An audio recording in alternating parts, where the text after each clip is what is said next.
Richard Archimond was born a mistake. In a world of divine magic.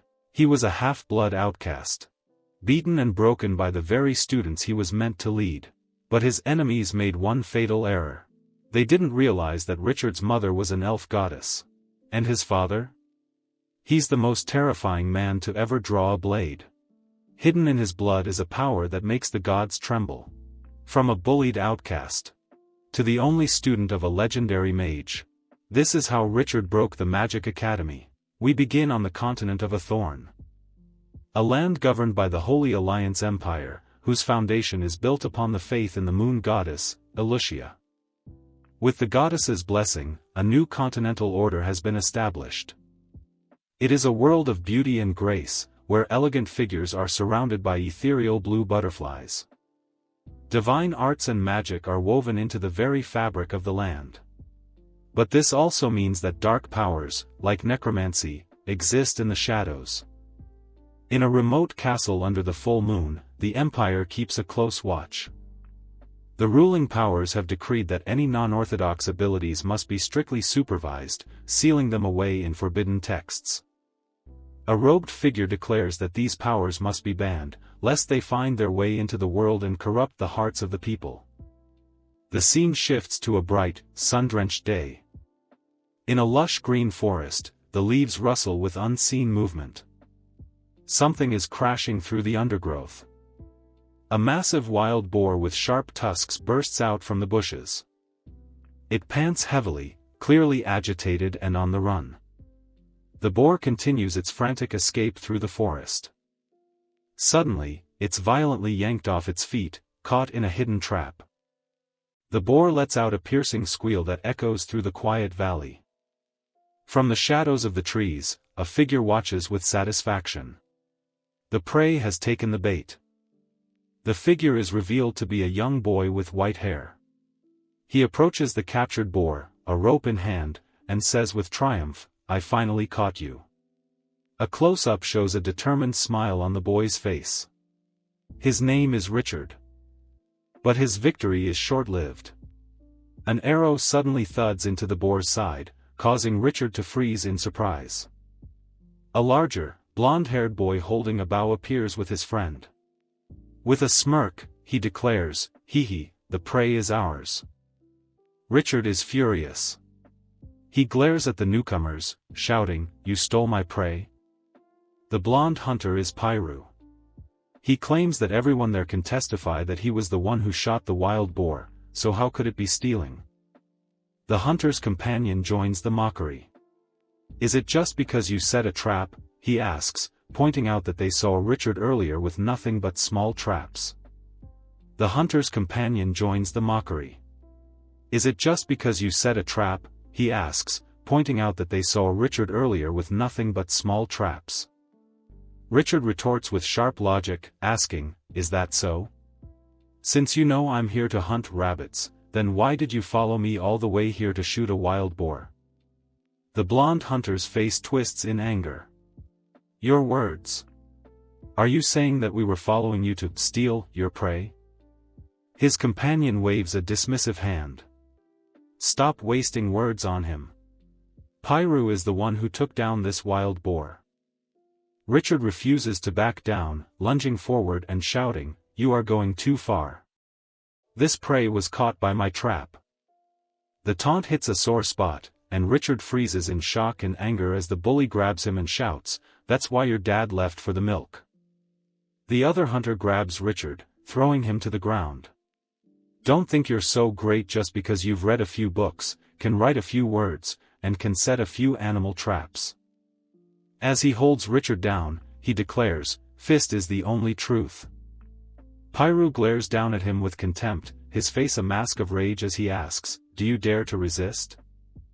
Pinned to the forest floor, Richard glares back with unwavering defiance, gritting his teeth. "The prey is clearly mine." Enraged by the boy's stubbornness, the hunter kicks him hard. "Still talking back? What is that look in your eyes?" He sends Richard flying with another kick, screaming, "You fatherless bum." The bully stands over the fallen boy, demanding, "I'm asking you one more time. Do you submit?" But even as he struggles to get up, bruised and beaten, Richard's spirit is unbroken. This prey. It's mine. At the end of his patience, Pyru gives a final, chilling order to his companions. Hit him for me. I'll take responsibility if he dies. Later that night, under the pale light of the full moon, a battered Richard finally makes his way home, wincing in pain. Inside, his mother sees his bruised and swollen face and asks with concern what happened. Richard tries to brush it off, claiming he just got hurt while catching the wild boar. His mother gently tends to his wounds. She reminds him that while she asked him to hunt for his birthday feast, he mustn't push himself so hard. As she cleans a cut, a soft green light begins to glow from her hand.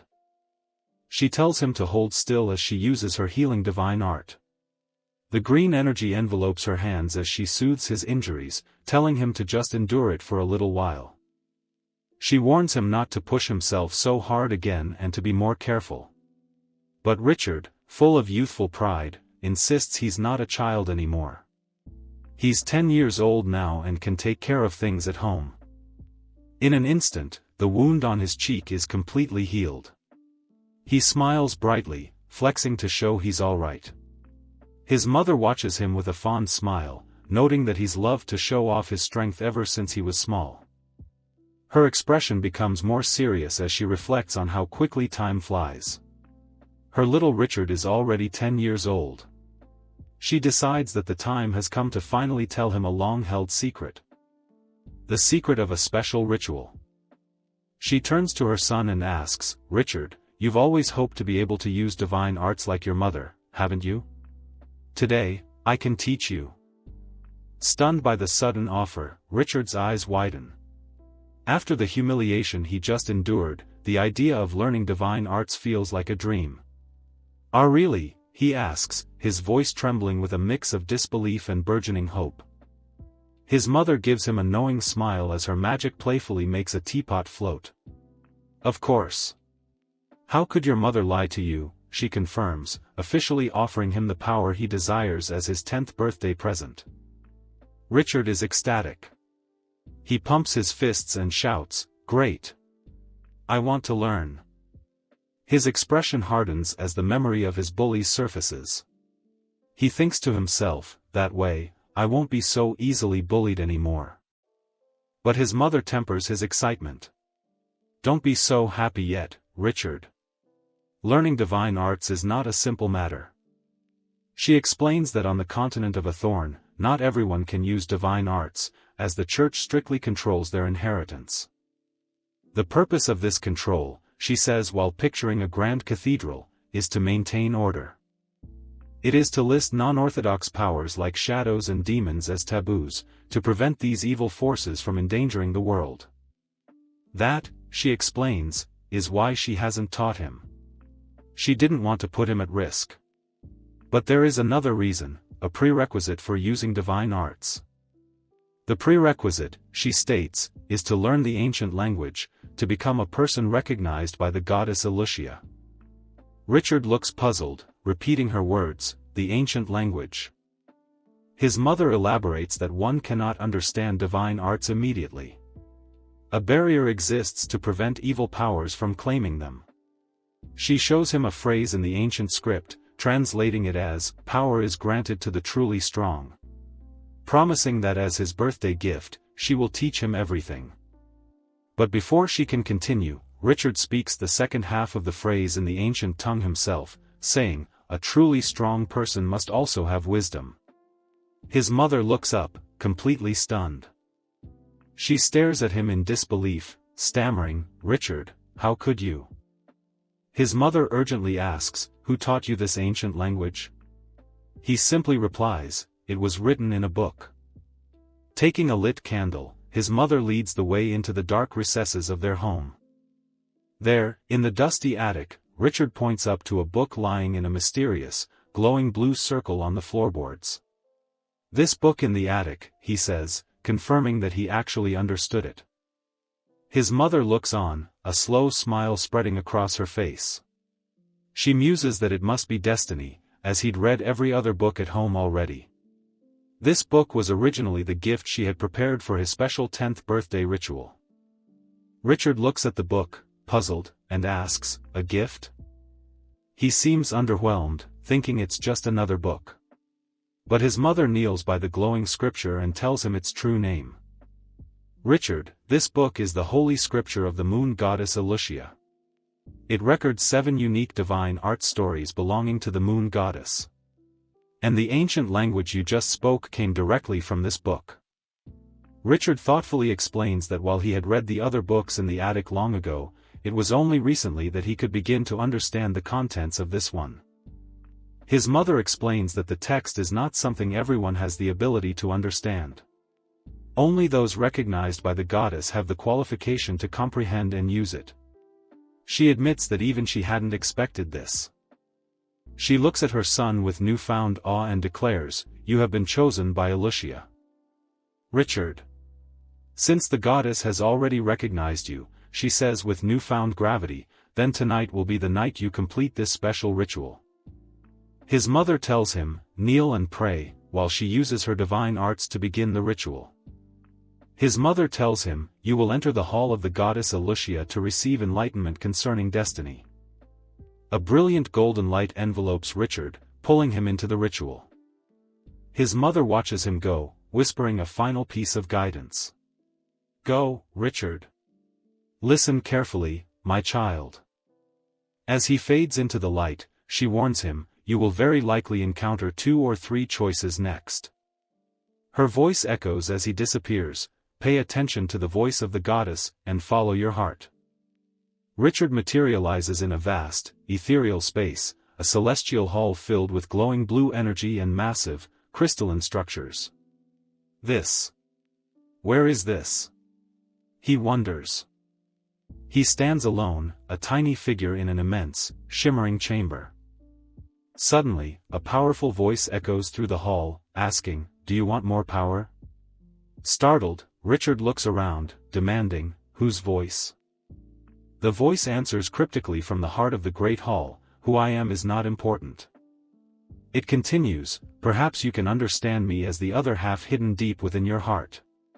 Richard is shocked by this revelation.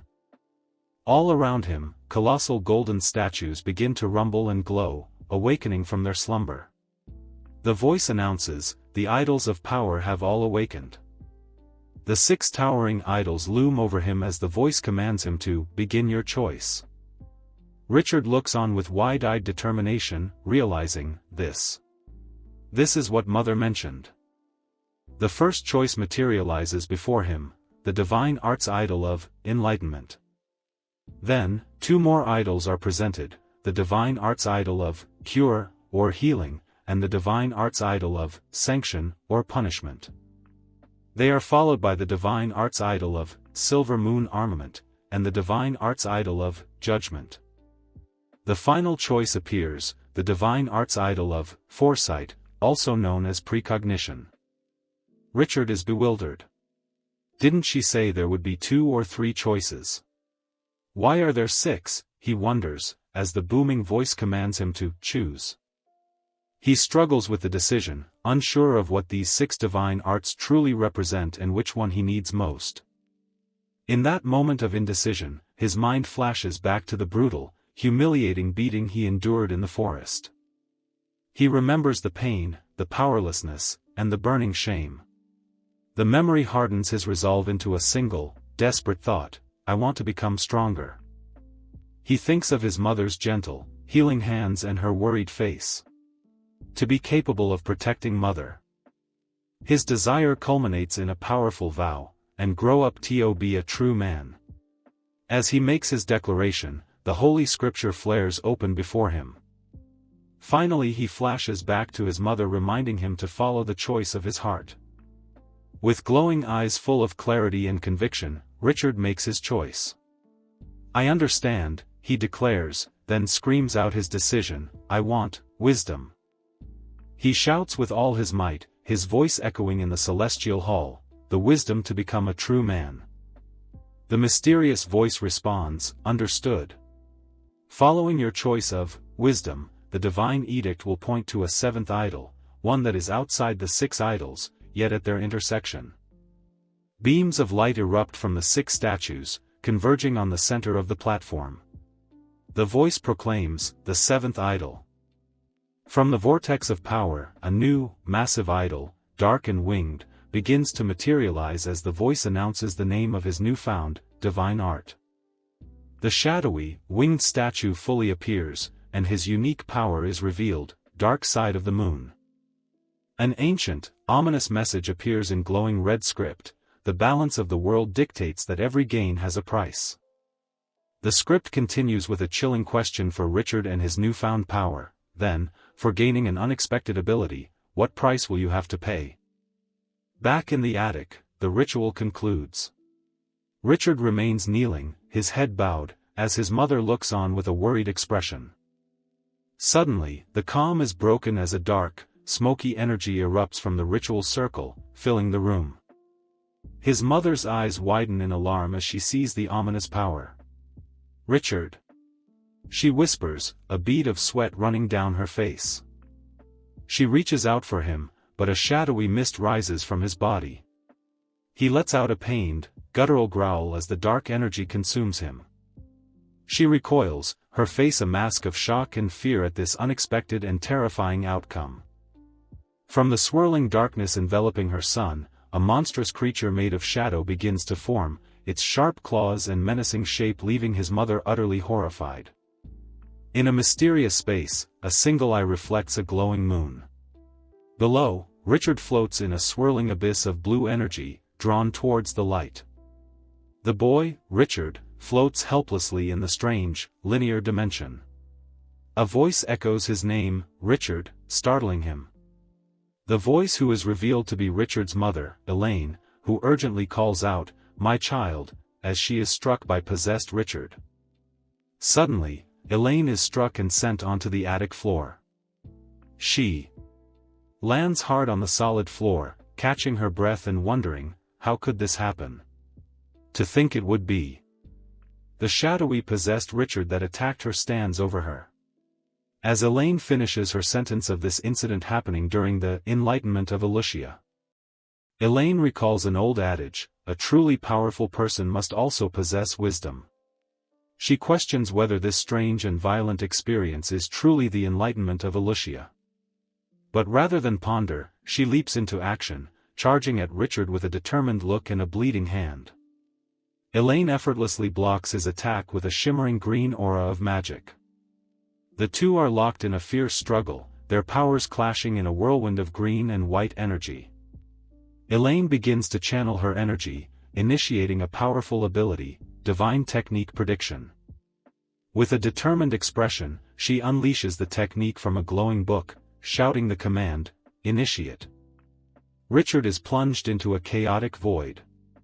A dark, broken moon hangs in the abyss, surrounded by terrifying shadow creatures that swirl around him. A glowing, spectral form of his mother appears, observing the scene and noting, truly a shadow creature. Richard is seen falling through the darkness once more as his name is called out again. Elaine cries out in agony as she returns to consciousness, clutching her head. "Ugh! My head hurts so much." The ordeal appears to finally be over. Richard is on his knees, exhausted, while Elaine sits in a nearby chair. The blue wisps of energy from the ritual dissipate around them. Elaine begins to explain the meaning of the harrowing experience. There can be no mistake. Those chaotic creatures have already reached the domain of the moon goddess. She continues, describing the vast world of magic, between planes, with their own world being just one of many. And between these planes, there are countless shadow races wandering. This evil force is constantly trying to corrupt every plane it can reach. Unfortunately, its dark power has already found its way to the Ethan continent. They use the chaotic energy of living beings as natural nourishment. Magic power is one of the most delicious foods in their eyes. Elaine explains their methods. Through seductive means, they twist the minds of magic users, turning believers of divine techniques into their puppets. These fallen become spokespersons for the chaotic dark power, spreading corruption and harming more lives. She recounts a past tragedy where this led to the failure of the great priest and the warriors. Blood stained the earth, and an entire civilization came to an end.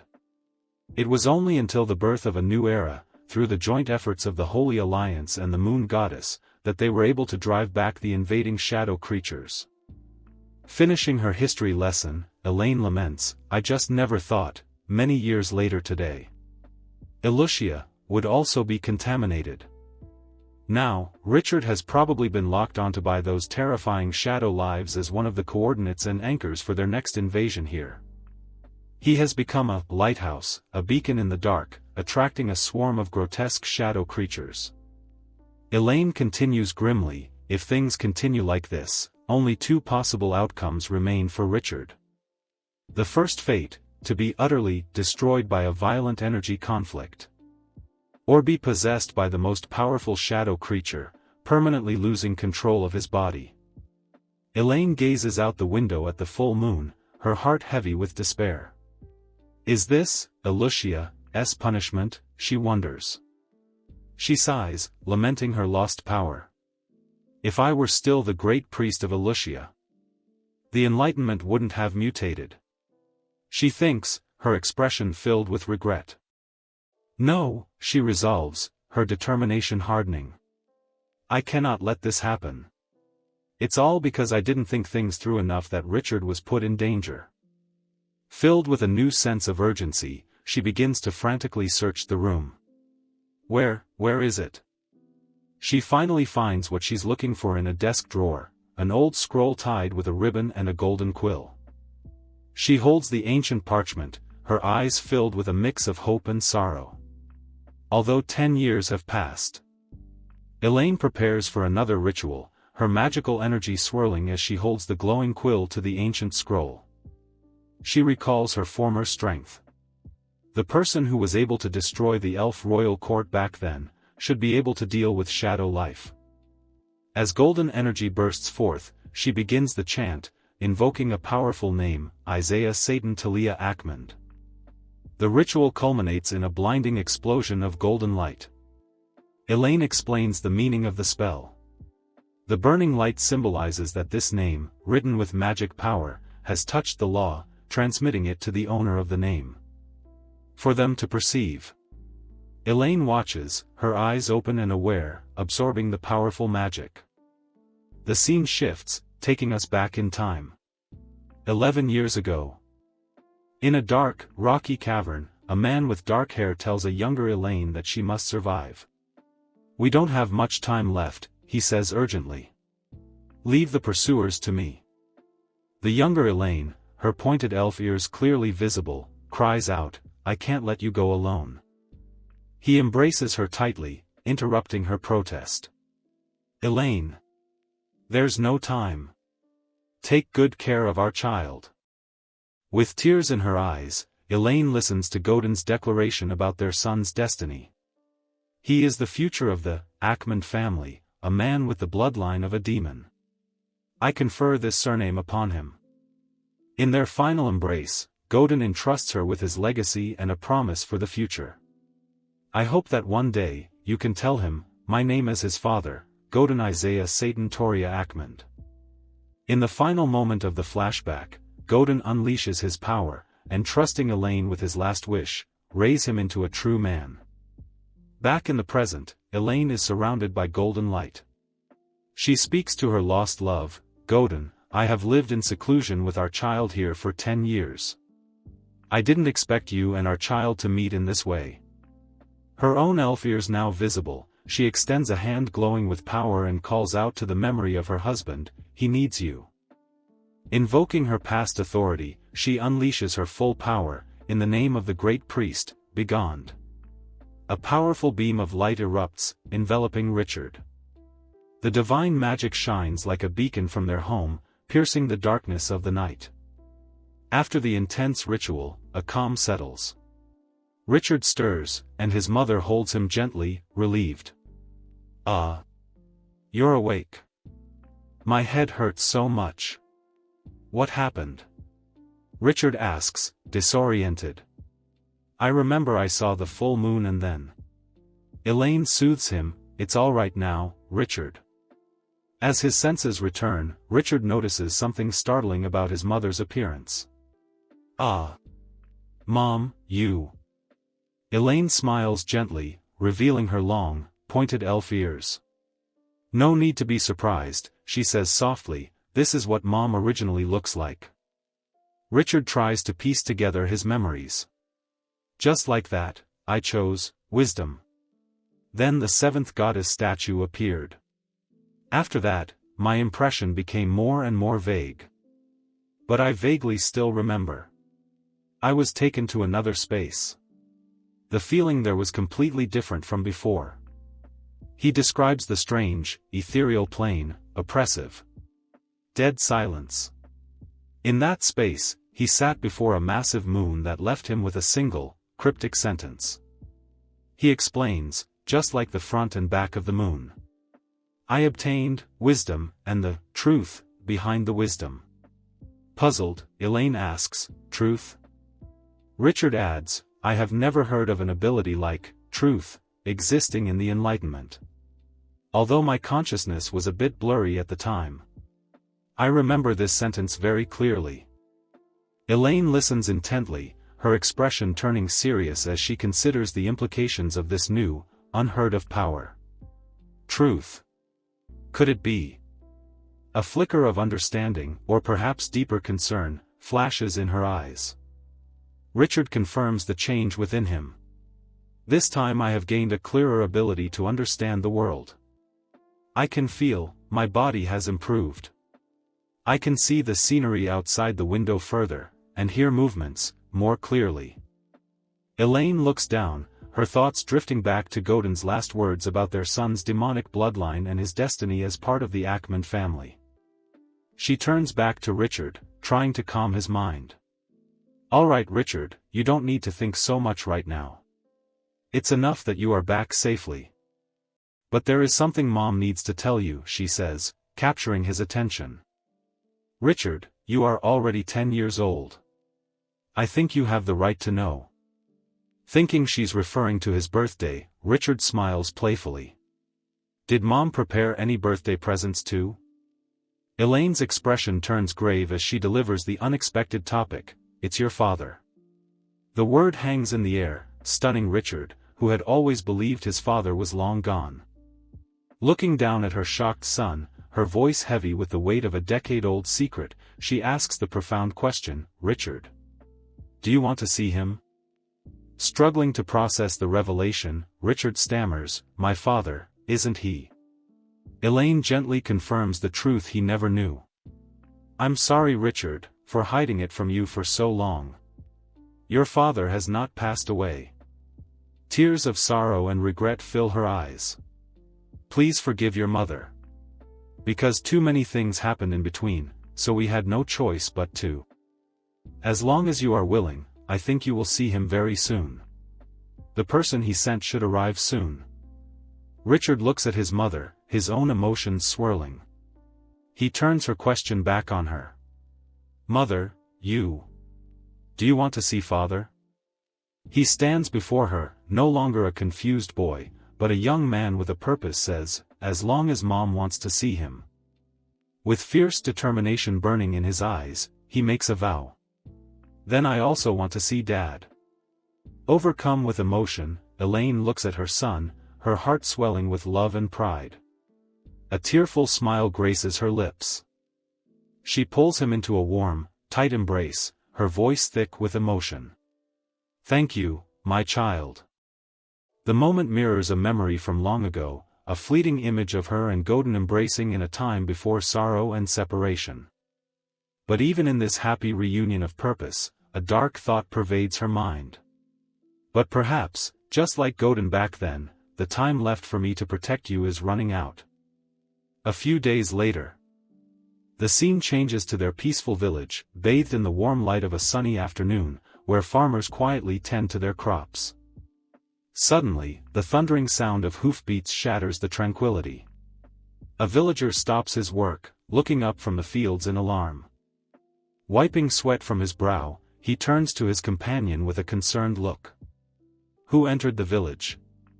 His eyes widen in sheer terror at the approaching sight. Those are heavy cavalry. An entire troop of armored soldiers storms into the small, peaceful village, a sight that strikes fear into the hearts of the farmers. An imposing man, the leader of the cavalry, glares down from his steed. "Hey! Answer me," he commands. The terrified villager can only stammer, "Why, yes." Unsheathing his sword, its sharp blade glints ominously in the sunlight. The cavalry leader, a stern man named Modred with a scar across his face, points his sword at the helpless farmer and makes his chilling demand, "Who knows where Elaine lives?" In a rural village, a man is violently thrown into a wheat field by the newly arrived cavalry. The blonde farmer is interrogated by the knights. They're looking for someone named Elaine, but the man, terrified, insists he doesn't know anyone by that name. Other villagers echo his denial. They've never heard of an Elaine and claim that in their small village, no one with that name exists. The captain of the knights, Modred, is unconvinced. One of his men reports that the directive definitely pointed to this village, stating that the directive cannot be wrong. Modred stirs and ponders on the situation. He decides on a course of action. His horse rears up, casting a terrifying shadow over the helpless villagers. Modred declares that if they won't talk, his knights will simply have to turn the entire place upside down. He commands his men to begin a thorough search.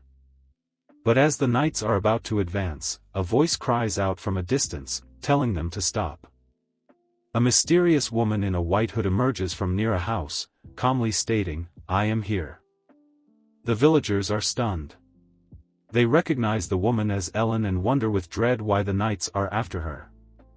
One of the knights, not understanding the situation, orders Ellen to halt and not take another step. However, another hand reaches out and stops the knight's arm. It's Captain Modred, who scolds his subordinate, telling him not to be rude. The scene briefly transitions to a peaceful view of the village and Ellen's house as a horse gallops up to her. In a shocking turn of events, Modred dismounts and kneels before Ellen. He introduces himself as a knight of Lord Godin, here by his lordship's command.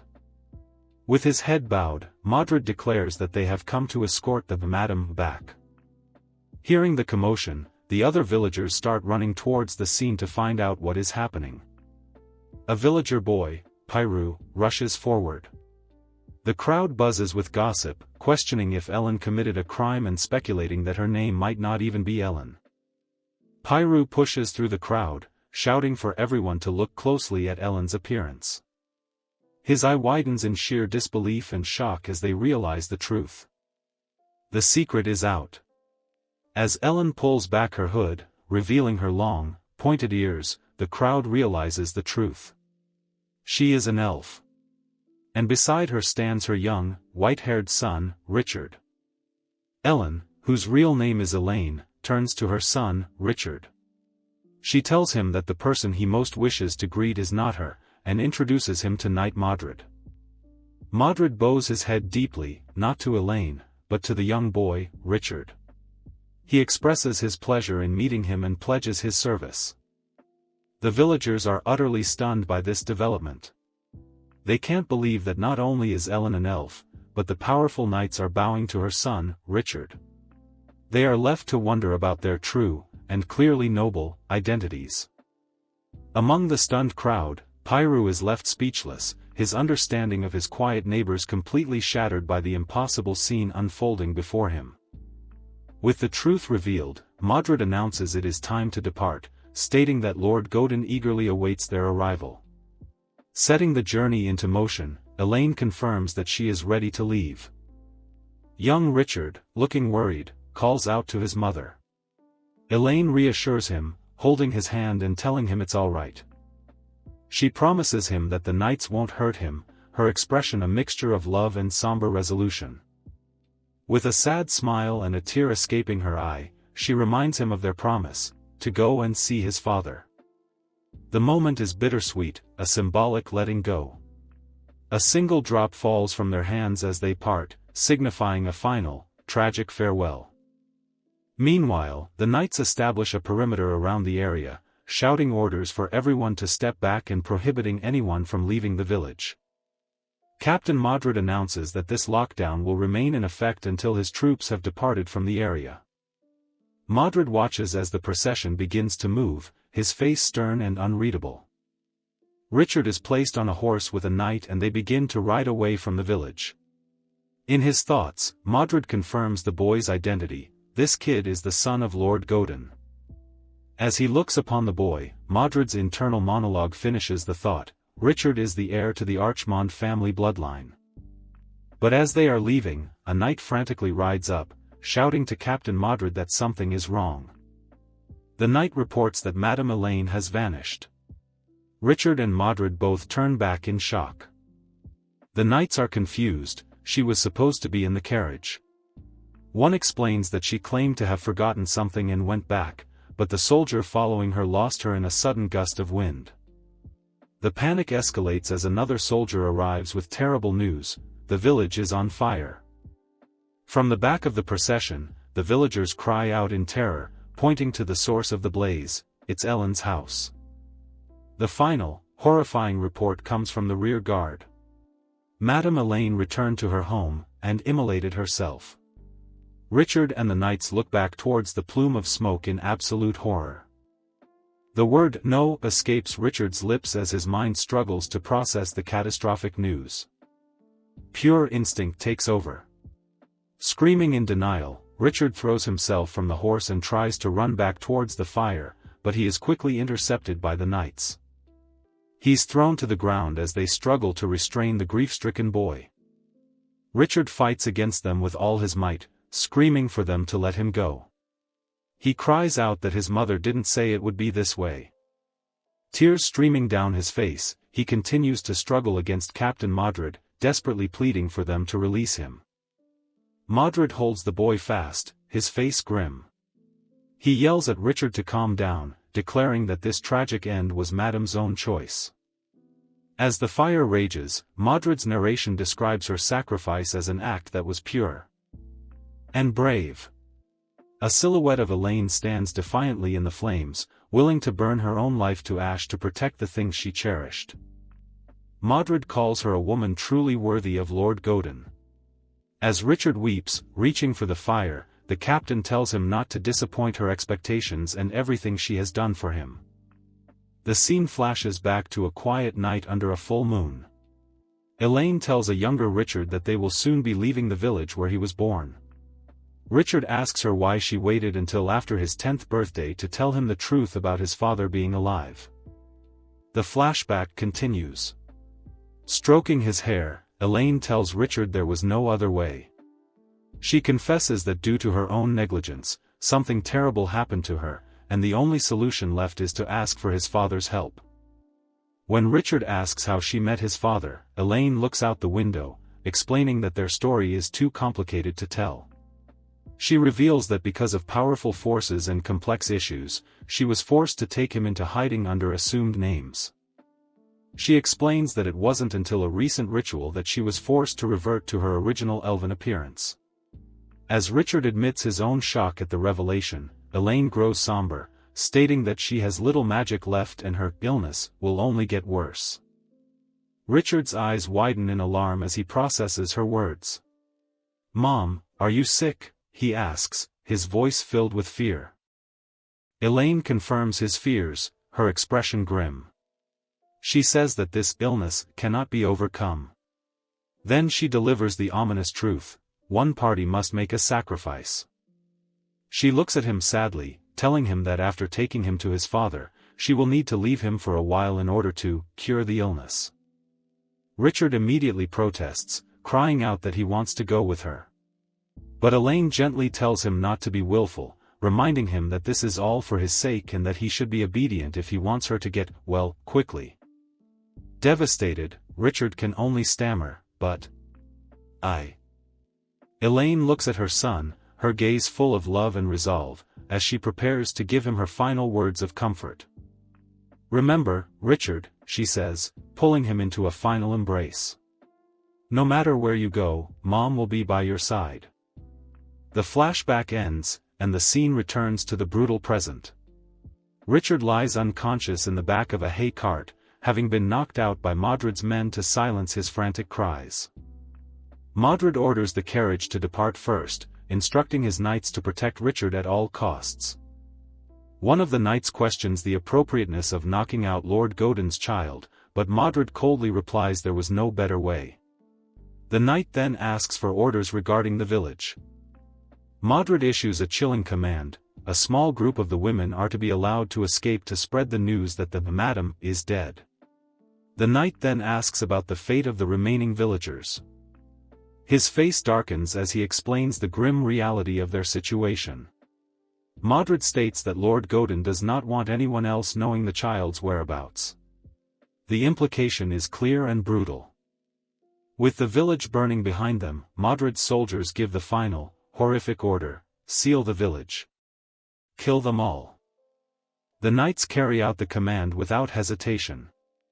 The once peaceful village becomes a scene of slaughter as the remaining villagers, including the other boy Pyru, are mercilessly cut down. As the massacre unfolds, the scene transitions back to Elaine's voice from the flashback. Richard had asked her, "Mom, what kind of person is father?" Her answer was simple and terrifying: a madman. She revealed his terrifying past. 10 years ago, Richard's father, Romeo Archimond, single-handedly annihilated the Elven royal court in the Evernight Forest. His actions were so devastating that they shook the entire Holy Alliance. Despite this, Elaine admitted that she hadn't had any news of him for many years. However, she had heard that he has since become a marquis, and now resides in a place named the Black Rose Castle, which looms ominously in the distance. Sometime later, Richard groans, waking from his forced slumber. The trauma of the day's events has taken its toll. His eyes snap open, the last word he remembers crying out is "Mother." Richard sits up, dazed and confused. He finds himself in a luxurious, unfamiliar room with a warm fire crackling in a large fireplace. He clutches his head, trying to piece together the fragmented memories. He only recalls being pinned to the ground by one of the knights, and then, nothing. Then, the full, horrifying memory comes rushing back: the fire, his mother's sacrifice. His eyes widen in panic and grief. In a frantic surge of adrenaline, he leaps out of bed, shouting for his mother. He has to find her. But as he stumbles into the room, a sudden knock at the door stops him in his tracks. Startled and on edge, he calls out, "Who is it?" Slowly, the large, ornate door creaks open. A young maid with long, light brown hair appears. She sees Richard and calmly says, "It seems you are awake." She informs him that she has put his clothes out and that he should bathe and change. Richard is flustered, suddenly aware that he's only in his shorts and feeling completely out of place. He panics, asking why she has his old clothes. The maid simply directs his attention to a new set of clothes, points him toward the bathing area, and ignores his outburst. She tells him to wash up properly, her tone professional and distant. "His lordship is waiting to see you," she adds before turning to leave. Richard repeats her words, "His lordship." The reality of his situation, and who he is about to meet, begins to sink in. After bathing, he gets dressed in the unfamiliar, high-quality clothes laid out for him. Now dressed as a young nobleman, Richard looks a world away from the village boy he was just hours ago. He looks around the massive room and can only think, this place is really big. The camera focuses on a golden candelabra, a symbol of the immense wealth and power that now surrounds him. He walks nervously through the grand, intimidating halls of what he now knows is the Black Rose Castle. With a deep breath and a determined, albeit nervous expression, he heads toward the main hall to meet his fate. He arrives at the bottom of a grand staircase. From the darkened landing above, a calm, commanding voice rings out, "We finally meet." He arrives at the bottom of a grand staircase. From the darkened landing above, a calm, commanding voice rings out, "We finally meet." The man steps out of the shadows, revealing an imposing figure with striking black and white hair and a red rose on his lapel. It is his father, Marquis Romeo Archimond. He looks down and addresses the boy by his full, noble name, Richard Archimond. My bloodline. The scene opens on a lavishly lit dining hall, viewed from the quiet darkness outside a large window. Inside, someone is having a meal, their hands elegantly cutting a piece of meat on a porcelain plate. A young boy with white hair, Richard, strangely eats a piece of food that is literally on fire. A voice from across the table remarks that while life has its hardships, one should always have a passion for good food and drink, something Richard's mother, Elaine, often said. The voice adds that Richard's personality is very similar to his mother's. At the mention of his mother, Richard's expression darkens, a flicker of turmoil in his eyes as he chews the food. The speaker is revealed to be Lord Goton, a man with striking black and white hair. He tells Richard that Elaine made a great sacrifice for both of them, protecting Richard and preserving Goton's own identity. He then addresses the boy by his full name, Richard Archimond. Richard, angered, slams his hand on the table and shouts that his name is Richard, rejecting the surname Goton used. Goton calmly retorts that whether Richard admits it or not, Elaine never gave him the name Moonsong.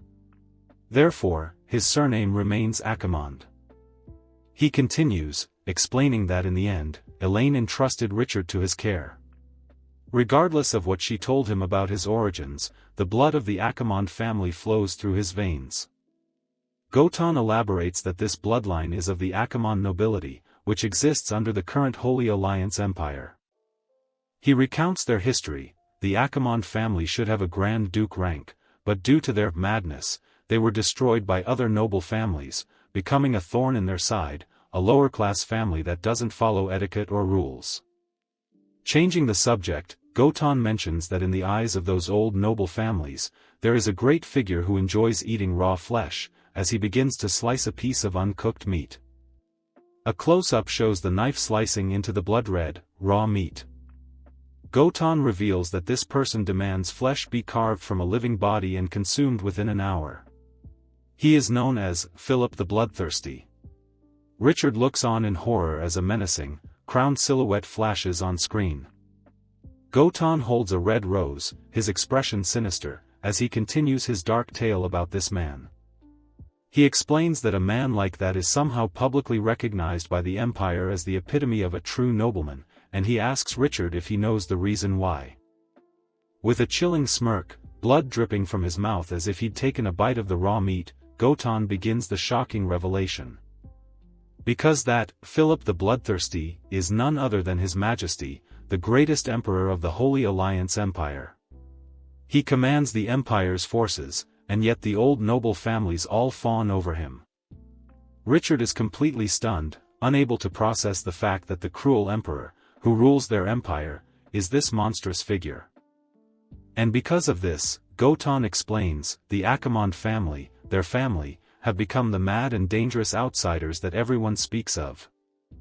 Goton states that since Richard has inherited the Archimond surname, he too must unfortunately become strong and powerful. He finally realizes that this is the reason his father and mother were willing to make sacrifices, to resist this oppressive rule. Richard quietly asks if the goal is to resist. Goton scoffs at the notion. No, he declares. He simply refuses to submit to the feeling of being controlled by that kind of trash. He then looks down upon the boy, telling him that at only 10 years old, he thinks of the world in far too simple terms. Goton delivers a chilling warning: when Richard truly understands the truth, he might discover that the person closest to him is no different from the bloodthirsty emperor. Their intense conversation is interrupted by an aide, who apologizes and reports that spies from other noble families have been captured in their territory, an organized group of over 100 commoners. Without a moment's hesitation, Lord Goton gives a chilling order: dispose of them all, regardless of their status. Richard looks on, shocked by the casual display of brutality. Leave no one alive, Goton finishes. After his aide confirms the order, he turns his attention to a woman with long blonde hair standing nearby. Gotan informs the woman that, as Richard's older sister, his life in the castle is now her responsibility. She solemnly accepts. Richard, in shock of realizing he has a half-sister, suddenly stands, desperately asking Gotan what his mother truly meant to him. Gotan pauses, his expression unreadable and cast in shadow. He delivers a heartless blow, stating flatly, "Now, Elaine means nothing." Richard is visibly crushed by the cold dismissal of his mother. Gotan continues that Elaine's final request was to entrust Richard to his care, as she placed her hopes in him. However, Gotan coldly states he has no interest in fulfilling her wishes, warning it won't be easy. Richard trembles with suppressed rage as Gotan tells him that even though he is in his care, he will not be helped directly, nor will he be granted power. As he walks away, Gotan tells Richard that to escape his predicament, he can only rely on himself to seize the opportunities that will be provided. The scene shifts to a memory. Richard once asked his mother if, after so many years, she still loved his father. She replied that she did, and hoped that Richard would be able to like him too when they finally met. The memory fuels his present anger. No, he thinks, his face twisted in a furious scowl. His inner voice screams with conviction, "I hate him." A horse's hooves pound against the rocky, snow-dusted ground, signaling the start of a journey. Gotan's aide, a man with a prominent scar across his face, leads the way through the mountains, announcing that they are almost at their destination. 2 days later, they arrive at a breathtaking, glowing citadel. The aide informs young Master Richard that this is the Magic Tower City, Deep Blue, the training ground Lord Gotan has arranged for him. As they approach a tower, the aide informs Richard that his new mentor is inside. The tower glows with an intense blue light, surrounded by swirling magical energy and symbols. Richard is completely awestruck, letting out a "wow" as he takes in the full view of the legendary city of magic floating in the sky. He marvels at the buildings, which seem to be crafted from gleaming, crystalline structures. He sees all kinds of magic users, dressed in robes and pointed hats, walking the streets of the enchanted city. His eyes sparkle with pure childish wonder. He thinks to himself, "I've really only ever seen this in Mom's books." As he's lost in awe, Gotan calls out to a crystal for old time's sake, he is to diligently instruct the young master. The figure, Richard's new mentor, turns around. He scoffs at the mention of old-time sake and immediately complains that a marquis still owes him for a lot of materials. Gotan retorts that the principal has been paid, but they refuse to acknowledge the exorbitant interest he's demanding. Gotan cuts him off, telling him to stop the nonsense. He insists the mentor should be well aware of the identity and background of his new student. More importantly, he adds, young Master Richard possesses extraordinary magical talent. But the mentor is unmoved. He refuses to work for free, boasting about how many magical geniuses he has to turn down every year. He then declares that before anything else, he demands to inspect the goods. Richard can only look on, wondering what it means to be inspected. The scene opens by establishing a core rule of its magical world: magic is not a skill that can be learned by just anyone. It is an exclusive gift. Only those born with special constitutions or into specific bloodlines have a chance to wield it. To identify these individuals, a place called the Spring of Assessment was created within the Deep Blue Tower City to screen and grade their potential. An assessor with white hair and a large blue hat announces that everyone should line up and await their assessment results. A man screams in agony as he undergoes the trial. The results for the 76th tester are announced: white, entry level. A group of female assessors gossip amongst themselves, wondering which rich young master is attempting to learn magic this time. They note with disappointment that the testers so far haven't been impressive, with no one even reaching an intermediate level. Meanwhile, Madrid, a knight in a red hood, speaks to a nervous young boy named Richard. He reassures him that it will be his turn soon and tells him not to be nervous, but to endure the process. An announcement is made: the 77th tester is about to begin. As Richard walks forward, the crowd begins to jeer. They mock his simple, farmer-like outfit and his young age, laughing at the sight of a child participating. Standing in the center of the vast spring of assessment, Richard is instructed to remain and accept the trial of the spring water. As the magic surges around him, Richard grits his teeth in pain, exclaiming that the magic is impacting his body and it hurts. Watching from the sidelines, Modred and other retainers shout for their young master to hold on, revealing their allegiance and determination not to let down Lord Goto. A memory of Lord Goton flashes in Richard's mind, his words echoing, "Go fight for those opportunities one gave you." Fueled by this memory, Richard's expression hardens with determination. He refuses to let Lord Goton look down on him. The assessors look on in complete shock. One points out that the kid has held on for over 10 minutes, calling it amazing. The blonde female assessor, holding a glowing golden orb, announces that the grading results are in. A massive surge of golden energy erupts from the spring. The result is declared, Gold, Advanced Level. But amidst the golden light, a close-up on Richard's eye reveals something is wrong. A hint of red shows a sinister transformation is beginning. The scene is overlaid by a blood-red moon hanging over the academy, signaling a dark turn of events.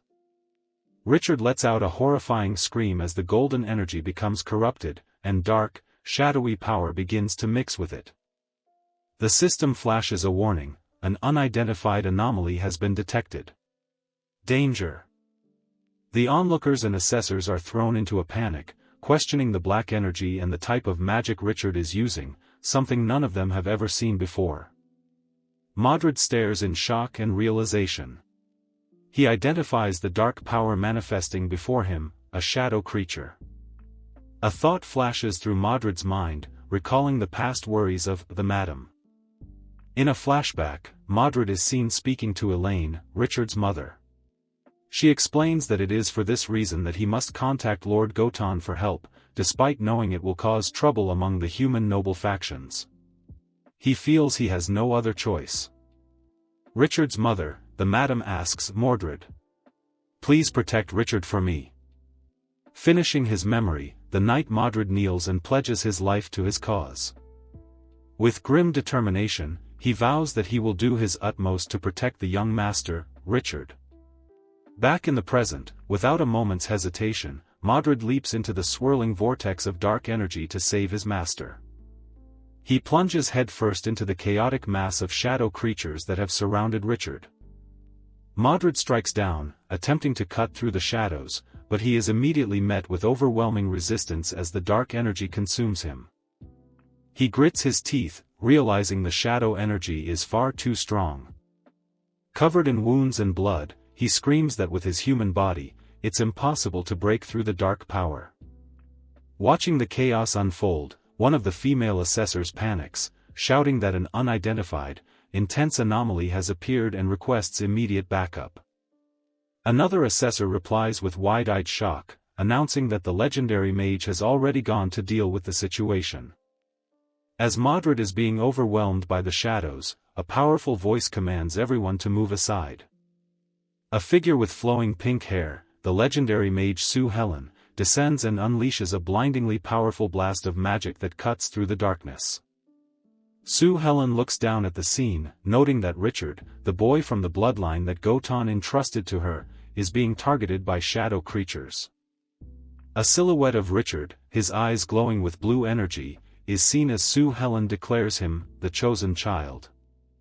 With a swift and powerful movement, Sue Helen strikes down one of the monstrous shadow creatures. Modred, witnessing her immense power, can only call out his young master's name. Sue Helen calmly stands amidst the dissipating shadows, confirming Richard's name and stating that he has passed the quality inspection. Modred recognizes the legendary mage. With a confident, knowing smile, Sue Helen declares that Richard is qualified to become her student. The scene transitions to a quiet night, with the moon shining over the towers of the Magic Academy. Richard is lost in a dream, a terrifying vision of being surrounded by an inferno.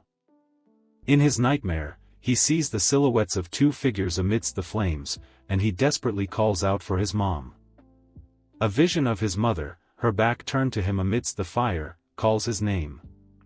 She turns to face him, reaching out as she calls his name one last time. Richard screams for his mom as he jolts awake in bed, finding himself in an unfamiliar room. A voice tells him that he is awake. Richard's eyes snap open, filled with confusion and alarm. He is confronted by an old man with a long white beard and a wizard's hat, who tells him not to be afraid. The old man introduces himself, explaining that Sue Helen, the legendary mage, asked him to look after Richard and to become his primary magic instructor in the future. Richard is completely baffled, scratching his head in confusion. He has no idea who Sue Helen is or what the old man is talking about. Lying back down, he notices a glowing orb floating beside his bed and wonders what his hand is doing near it. The instructor explains that an accident occurred a few hours ago while Richard was at the spring of assessment, and he has been treating and observing him since. Richard admits that he only remembers starting the test and has no memory of what happened after. The instructor advises him not to force it, reassuring him that everything is all right now. The scene opens with Richard, who has just regained consciousness, looking around in a daze. He seems to be searching for someone as he wonders where Mordred has gone. Meanwhile, the legendary mage Sue Helen analyzes the results of Richard's assessment. She notes that while he lacks elemental talent, his mental strength is excellent, a trait inherited from his mother. She muses that his abilities are balanced with no clear strengths or weaknesses, which makes her question why shadow creatures would target him. She concludes it must be because of his lineage from the Lacamond family. Turning to face Mordred, Sue Helen informs him that Richard's treatment is complete. She then cryptically asks if he knows the ultimate fate of a mortal body that resists shadow power. Mordred, with unwavering resolve, states that his duty is to protect young Master Richard, no matter the circumstances. A sly smile creeps across Sue Helen's face as she presses him further, asking if his duty extends to protecting Richard even at the cost of his own life. Looking down at him from above, Sue Helen seems surprised by his devotion. Having known him for so long, she didn't expect such loyalty from Mordred. Changing the subject, she coolly informs him that the bill for the testing and treatment comes to a grand total of 116,000 imperial gold coins.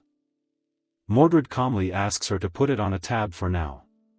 This enrages Sue Helen, who snaps back that she isn't running a charity. Mordred then reveals his true purpose. Lord Goton is willing to discuss the price she mentioned before. Instantly, Sue Helen's demeanor shifts.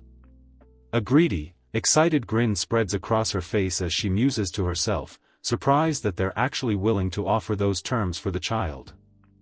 Mordred explains the gravity of the situation. He reveals that the shadow power within Richard is dangerously eroding his life, and that keeping him by Sue Helen's side is the only method they can find to suppress it. Realizing she has the upper hand, Sue Helen, as a legendary mage with the unique ability to suppress shadow power, asks what chips they're willing to pay. She makes a steep demand, the revenue of one of Lord Goton's 2 planes. Mordred is taken aback by the term, plane time, clearly unfamiliar with what she is referring to. With a sparkle in her eye, Sue Helen corrects him, clarifying her demand, no, Norland time. Mordred argues that her conditions have already exceeded the bottom line instructed by Lord Goton. Unfazed, Sue Helen issues a veiled threat, stating that if her terms aren't met, she can't guarantee she'll be able to teach Richard how to resist the shadow power in the future. Mordred sighs, acknowledging her reputation as the money grubber, Sue Helen. He agrees to return and discuss the matter with the Lord Marquis but hopes she can offer a bit more value to ensure the deal goes through.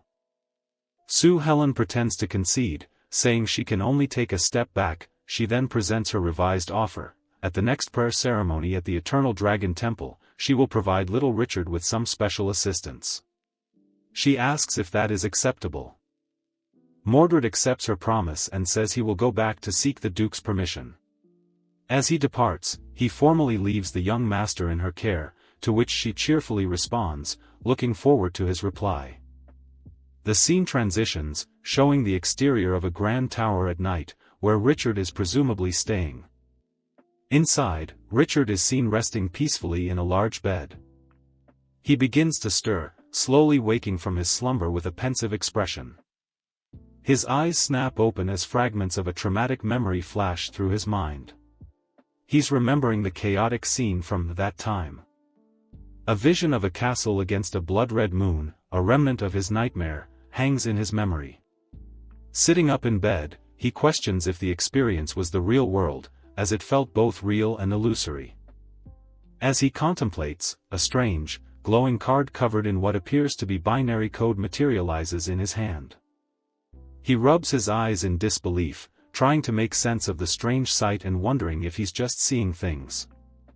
But it's not an illusion. He lets out a sharp gasp as a blue, swirling light suddenly activates in his eye, bringing the strange phenomenon into focus. His shock turns to panic as he realizes the strange digital interfaces aren't just in front of him, but are appearing on the walls as well. He looks across the room, and the phenomenon is everywhere, even covering the chest and the weapons resting against the wall. Overwhelmed by the sensory overload, with binary code flooding his vision, he cries out in desperation, "What is happening to me?" The feeling intensifies, making him feel as though his entire world, his very perception, is shattering. He collapses to the floor, screaming, "Is it broken?" Trying to get a grip, Richard makes his way to a wash basin and stares at his reflection, his glowing blue eyes staring back from the water. He splashes the cold water on his face, the sensation grounding him as he tries to process the impossible situation. He tells himself to calm down, confirming that the vivid experience feels all too real. This is not a dream. As he catches his breath, he becomes aware of a clear, sharp sensation throughout his body, a new level of awareness. He flashes back to when he had his Einital awakening that he can feel that his body has improved significantly. He can see the scenery outside with greater detail and hear distant movements with perfect clarity. He realizes with a jolt that it's the same feeling he had back then. With his glowing eyes fixed forward, a new thought occurs to him. Perhaps these strange numbers hold some kind of meaning. He begins to focus on the data streams.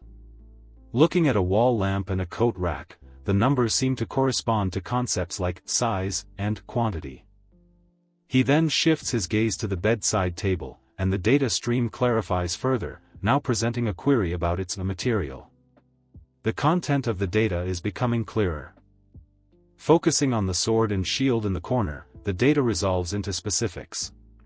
He can see the material, length, and hardness of the iron sword, along with the material, diameter, and hardness of the wooden shield. He realizes in awe that he's seeing complete data. A look of stunned amazement is on Richard's face as he processes the incredible implications of his newfound sight. The realization hits him fully. His eye, now a complex web of data itself, has given him an extraordinary gift. He can see through to the very essence of objects. This new ability is revealed to be the power of truth. As Richard stands silhouetted against the moon, his world forever changed. But the sudden influx of information is too much. Richard cries out as an immense pressure overwhelms his mind, forcing him to his knees. He clutches his head in agony as the power triggers a painful flashback. He remembers that fateful time, and the terrible choice he was forced to make. The scene fades to the dark exterior of the castle spire, leaving Richard to grapple with his newfound power and the trauma it has unearthed. Sometime later, a knock is heard at the door of Richard's room. A voice calls out, "Student. Student Richard." Inside, Richard is seen lying exhausted on the floor after the ordeal with his new power. Lying on the floor, Richard hears the voice of his new teacher, Teacher Popovich, telling him that he can't be late, for today is the beginning of his magic study life. Now dressed in new clothes, Richard follows his teacher through the sunlit grounds of what appears to be a magic academy. He looks around, slightly confused. He sees other students in robes greeting their own teachers and heading towards a large building, prompting him to ask Teacher Popovich, "Aren't we going to the classroom?" Pointing towards the other students, Richard asks if their classroom is in the main building. Teacher Popovich explains that Richard is not yet old enough to attend class with them. Furthermore, as it is his first day, he will be receiving special, individualized instruction. Teacher Popovich then reveals that it was the legendary mage, Sue Helen, who personally instructed him to teach Richard properly. He gestures for Richard to follow him. Richard follows, but becomes confused when they stop at a small, ordinary-looking pavilion by the road. He questions if this could possibly be their classroom, to which Teacher Popovich simply lets out a knowing chuckle. With a gentle and mysterious smile, the old teacher simply advises his new student to be patient. "We will arrive soon," he says, as he touches his finger to a magical, glowing clock face that has materialized in the air, indicating the use of powerful spatial magic. Richard is left speechless, bathed in the golden light of the spell, completely amazed by the incredible display of magic happening right before his eyes. They step through the magical portal, arriving in what appears to be a magnificent, sprawling library. Richard's specialized, one-on-one magic education is about to begin. Following his new instructor, Richard is informed that they have arrived at their destination. Richard is left speechless, his eyes widening in shock as he takes in the sight of the grand, ornate hall before him. A figure in a wizard's hat and robe appears, welcoming Richard to the mirror classroom and introducing himself as the primary magic instructor. The instructor formally introduces himself as Teacher Popovich and declares that their first magic class is now officially beginning. The first lesson is on how to observe the magical world. Popovich begins by explaining the concept of a primal force, the foundation upon which everything is built. The lesson delves into cosmology, explaining that within the chaotic space of existence, many different plane worlds exist, each with its own set of laws. Popovich elaborates that these laws form the very framework of the entire world, and the plane where they stand, the continent of Norland, is a high-level plane. To demonstrate, Teacher Popovich conjures a flame in his hand, a physical manifestation of the magic within their world of Norland. He stands before a massive, intricate clock, explaining that for those who observe the world of magic with only their naked eyes, its existence is something to be taken for granted. Richard's eye is wide with a mix of concentration and wonder as he tries to absorb the profound concepts being explained to him. Popovich continues, stating that when one's consciousness reaches a higher perspective to observe the world, what one truly sees and hears is not real. Just like the mirror classroom they are in, the appearance of the world is merely a protection, a perception created within one's own consciousness. Richard is clearly overwhelmed, muttering the complex words to himself as he struggles to comprehend the mind-bending lesson on planes, laws, and the unreal nature of observation. Sensing his confusion, Popovich explains that the legendary mage herself insisted he teach Richard the truth without coddling him, as this profound knowledge is vital for his future. The lesson concludes with a homework assignment for the next 3 months. Richard must draw his own magic array composition, a critical first step in mastering the laws of their world. Richard is taken aback by the immensity of the task, stammering at the thought of having to create his very own magic array composition. But his shock quickly turns into resolve. Acknowledging his teacher, Richard becomes determined to create magic that truly belongs to him. 2 months later. Time has passed, and a powerful magical energy begins to swirl and take shape under the night sky. A hand moves with practiced grace, channeling the potent magical forces into a complex pattern.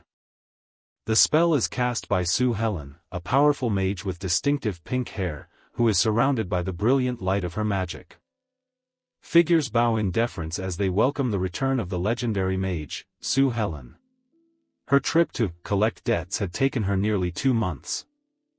Upon her return, Sue Helen is immediately briefed on an urgent commission regarding suspicious monster activity, but she wants to know if anything else of importance happened in her absence. She dismisses the low-paying commission and turns to Popovich, immediately asking for an update on Richard's progress. Popovich praises Richard's high comprehension skills, presenting scrolls to Sue Helen. She is shocked to see that he has already begun creating his own magic array composition, a task she thought would take him much longer. Popovich proudly declares that Richard did not disappoint her, explaining his unique talent.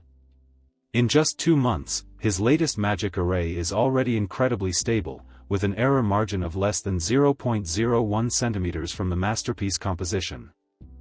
Sue Helen looks at the magic array composition with a stern, analytical expression, processing the information Popovich just gave her about Richard's incredible progress. The other mages are in disbelief, questioning who could have drawn such a masterpiece. They speculate it must be a great mage of level 10 or higher, or perhaps a professional rune master, as the school currently has none. With a hint of pride, teacher Popovich informs the astonished crowd that their guesses are wrong. The composition came from the hands of a mere magic apprentice. The hall erupts in shock and disbelief. The mages can't believe that such a flawless work could have been created by a simple apprentice. Just as the debate intensifies, their attention is suddenly diverted by a massive commotion coming from the direction of the dormitory area. A spectacular explosion of magical energy, like a brilliant firework, lights up the night sky, originating from the dormitories. The bloom of magic is intensely powerful, confirming a significant magical event is taking place. Back in his room, amidst the swirling energy, Richard triumphantly shouts, "I succeeded, despite the rules against using magic in the dorms late at night." A crazed, triumphant grin spreads across his face. He reveals that after 2 months of training, he can finally use his ability to see through the essence of matter. He declares that by borrowing this unique ability, he has finally drawn the magic that belongs to him, punctuating his success with another burst of magical fireworks. Watching from afar, Sue Helen remarks on the very beautiful magic fireworks. Popovich confirms without a doubt that the fluctuation of energy is Richard's. Sue Helen is thoroughly impressed. She notes that Richard completed his 3-month assignment a month early and even created his own magic faster than most professionals. She concludes that the child is truly gifted. With his progress confirmed, Sue Helen's thoughts turn to a more serious matter. She asks Popovich about the status of Richard's dangerous shadow fluctuation during this period. Popovich, holding a glowing orb, reports that while he could feel the fluctuating aura of the shadow power, he could also sense Richard was working hard to actively suppress and control it. Understanding the situation, Sue Helen decides it is time for the next step in his development. It's time to let him go to his own school life. 7 months later. The scene shifts to a grand, towering structure, the Deep Blue Academy in Magic Tower City. It's the first day of the new semester, and a teacher urges the students to hurry. On the steps of the academy, students are seen rushing to class, anxious not to be late. A female teacher warns a student about having their credits deducted for being late. The student stops and says that teacher Popovich sent her. The teacher, who was one of the assessors from the entrance exam, turns and acknowledges the student, her expression shifting to one of recognition. Her eyes land on Richard, who is now walking calmly and appears more mature. She addresses him as Student Richard, confirming he is the one she is to meet. In a brief flashback, the teacher recalls seeing this same child at the spring of assessment more than half a year ago, noting how much taller he has grown since then. Popovich is giving Richard a tour of the academy grounds. He points out the front courtyard gate and informs Richard that he has already arranged his accommodation in the dormitory. Popovich then gestures towards a large building, identifying it as the teaching area where Richard will be attending his classes from now on. They arrive at a classroom. Popovich explains this is for Richard's first magic theory class and reassures him that being late is fine since he's a new student. Before leaving, Popovich shows some concern, telling Richard to let him know if he feels unaccustomed to anything, given the age gap between him and the other students. Richard, now looking more mature and self-assured, turns to his teacher with a calm smile. He reassures Popovich, telling him that it's okay and that he is more than capable of taking good care of himself. The scene opens in a grand hall, where students of a magic academy are gathered. A buzz of gossip fills the air as they discuss the imminent arrival of a new student, rumored to have an insane background and to be very young. The whispers continue, and one student reveals the most shocking rumor of all: the new kid is supposedly the legendary mage's newest student. Peipan, a student with an eye patch, listens to this with a look of stern disbelief. A teacher, wearing a large witch's hat, calls for order, telling the students to quiet down as they are delaying class. She announces that today, a new student will be joining them, sparking a fresh wave of excitement. The teacher formally introduces the new student, a boy with striking white hair. "This is student Richard," she proclaims to the class. A close-up shows Richard's face. He has sharp, turquoise-colored eyes and a calm, composed expression as the teacher announces that he will be studying with them from now on. One of the students, a girl with pink hair, notes that while Richard isn't a small child, he definitely looks younger than the rest of them. She eagerly asks the teacher if the rumor about him being the legendary mage's student is true. The entire class erupts in a wave of shock and disbelief. The idea that this young kid could be the student of the legendary mage seems impossible to them. The students begin to question Richard's qualifications, wondering what makes him so special when countless other powerful, accomplished mages have failed to gain an apprenticeship. The teacher once again has to shout for them to be quiet. The teacher appears flustered by the class's outburst, turning to try and address the rampant speculation. However, before the teacher can speak, Richard addresses the class himself, his voice cutting through the noise. He states clearly that he has never met the legendary mage they speak of. Richard cleverly clarifies his position. He states that he is just another student here to learn magic, and that his current mentor is Teacher Popovich. He formally introduces himself as Richard. With a confident, almost mischievous smile, Richard concludes his introduction by saying he looks forward to learning from everyone. Richard's explanation leaves the other students confused. They conclude it must have all been a misunderstanding, wondering how such a young kid could have become the legendary mage's student anyway. Peipan, the student with the eye patch, looks particularly annoyed by the whole affair. He grumbles and tells everyone to stop fooling around and pay attention to class. The school bells ring, signaling the end of the day. As the school day ends, students rush out, excited to play a match of magic ball. They make plans to meet at the exercise district, leaving Richard behind in the now empty hallway. Richard reflects on his first day of classes, thinking to himself that it's been a whole day of studying things he already learned in the mirror classroom. With an intense and bored expression, he concludes that the theories and spells were far too basic and uninteresting for him. The scene flashes back. Teacher Popovich informs Richard that he will officially integrate into campus life the following week. Richard questions this, reminding Popovich that his current magical knowledge already far exceeds the scope of ordinary student learning. Popovich acknowledges this fact but explains that Richard's talent is so great that he was already capable of handling the General Magic Academy curriculum 7 months ago.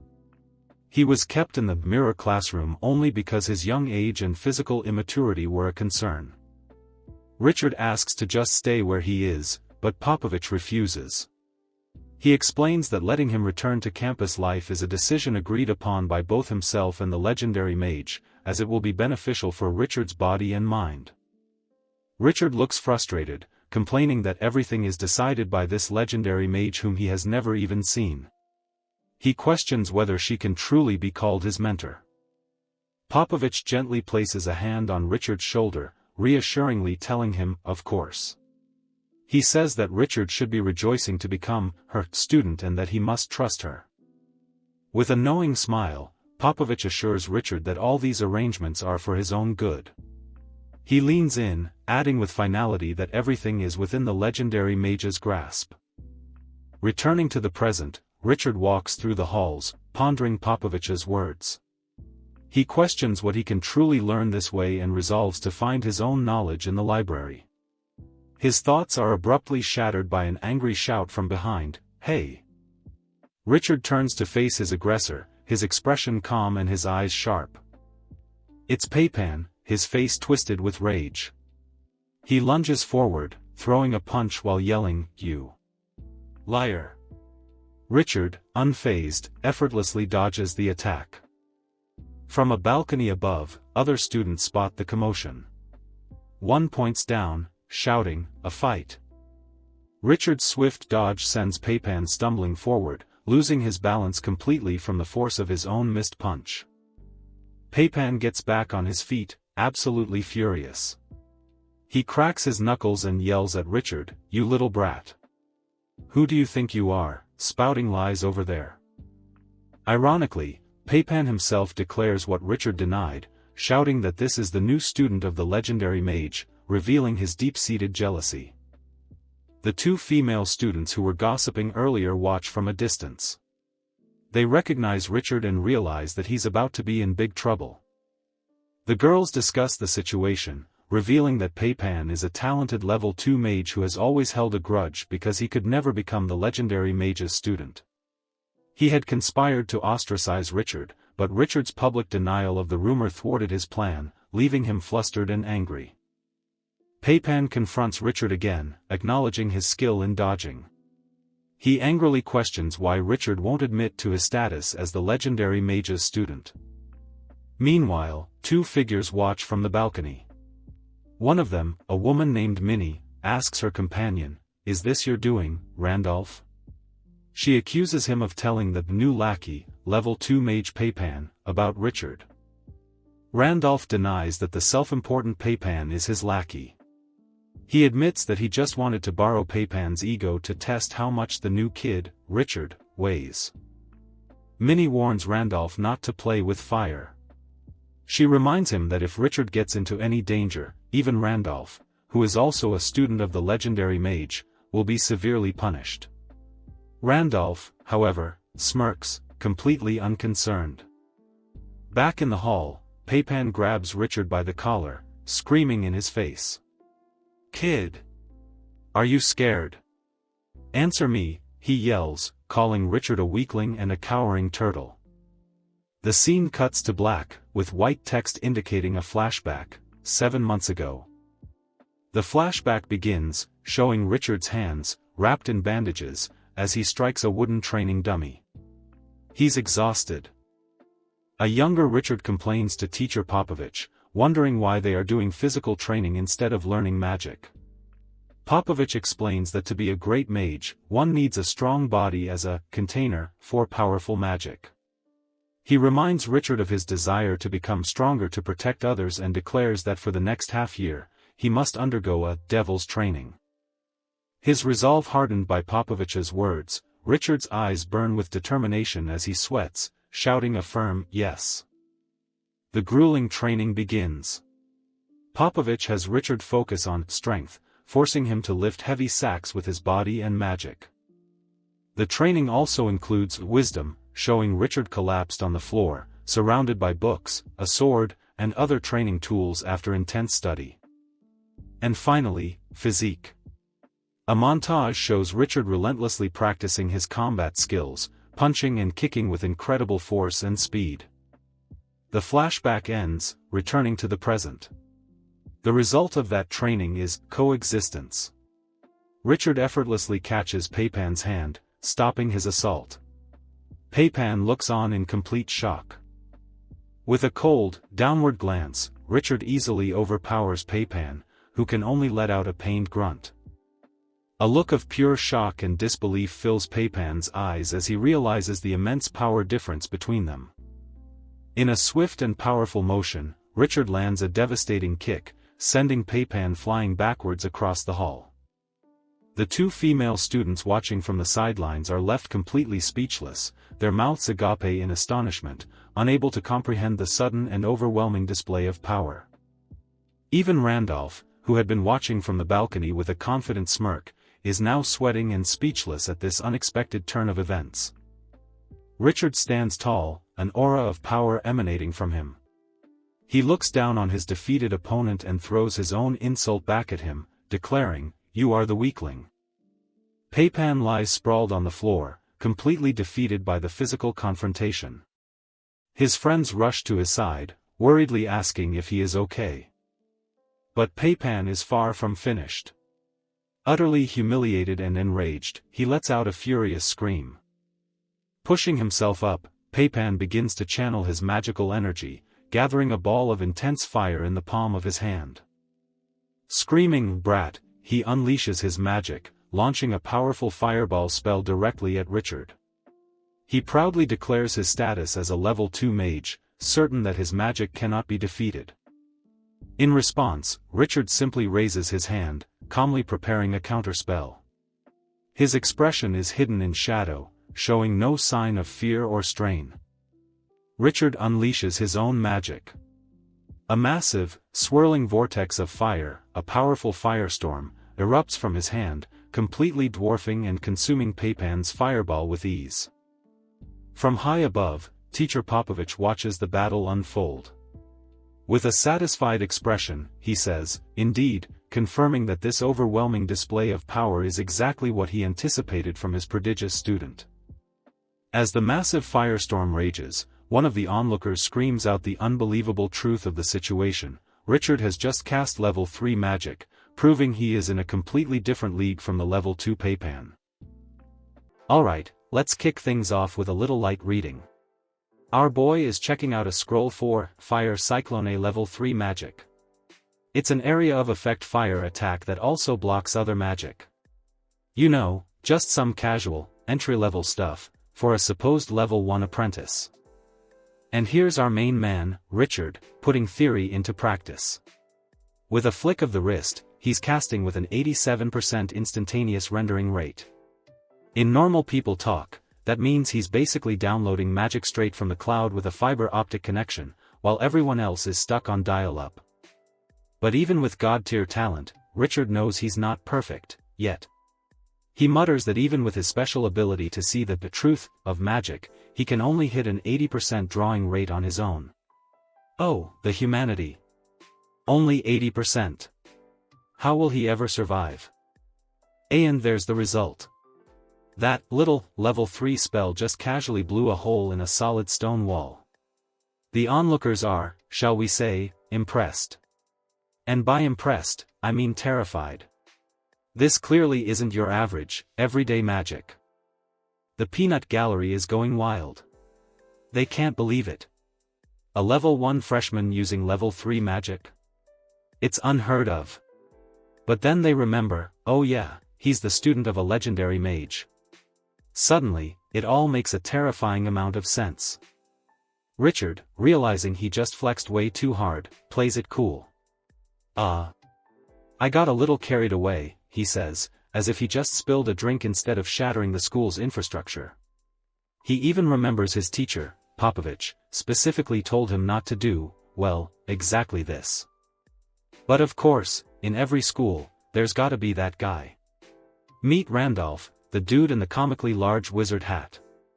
He notes Richard's strength but decides now is a great time to start some trouble. He calls down to his lackey, "Hey, Peipan." And with all the subtlety of a freight train, Randolph just eats a scroll down to Peipan. Nothing suspicious about that, right? Just a friendly exchange of probably not forbidden magical items in the middle of a crowded hall. Totally normal. Peipan catches the scroll, looking like he just caught a live grenade. The look on his face screams, "What have I gotten myself into?" But it's a little too late for regrets now, buddy. Randolph gives him a grin that's about as trustworthy as a $3 bill. "Take it, Peipan. Don't forget what we agreed on." Oh, there's a deal.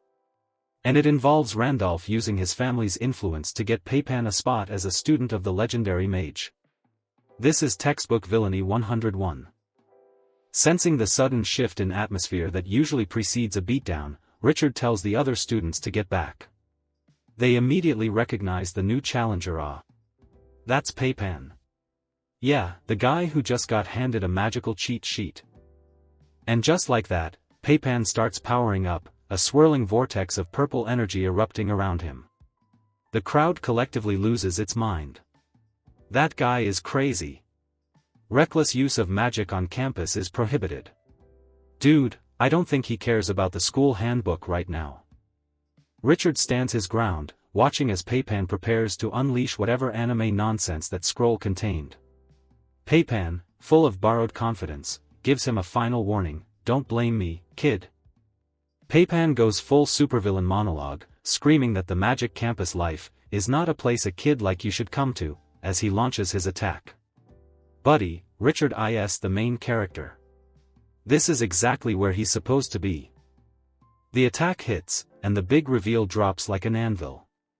This isn't just any spell, this is level 5 magic. From a guy who, 5 minutes ago, was just some random student. That scroll must have come with one hell of a user manual. Richard is caught dead in the center of it, and you can see the sheer, oh crap moment on his face. He's completely enveloped in the overwhelming purple energy, sweating under the pressure of a spell that's leagues above his pay grade. The spell is identified, magic telekinesis. Peipan is below, straining like he's trying to pass a kidney stone, while Richard is getting ragdolled in midair. A classic, if you ask me. Even the random background characters are floored.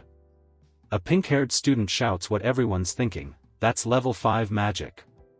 How could Peipan possibly use it? Exactly, Pinky. He can't.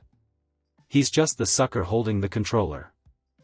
And here we see the price of using powers you didn't earn. Peipan is struggling, sweat pouring down his face. He's just the conduit. The blindfold over his eyes suggests he isn't even in control, he's just a puppet. The spell's origin is hinted at, the magic school of the legendary mage. This is the same power that Randolph promised to get Peipan into. Looks like he got a free and very painful trial. And who's enjoying the show from the cheap seats? None other than our boy Randolph, the mastermind himself.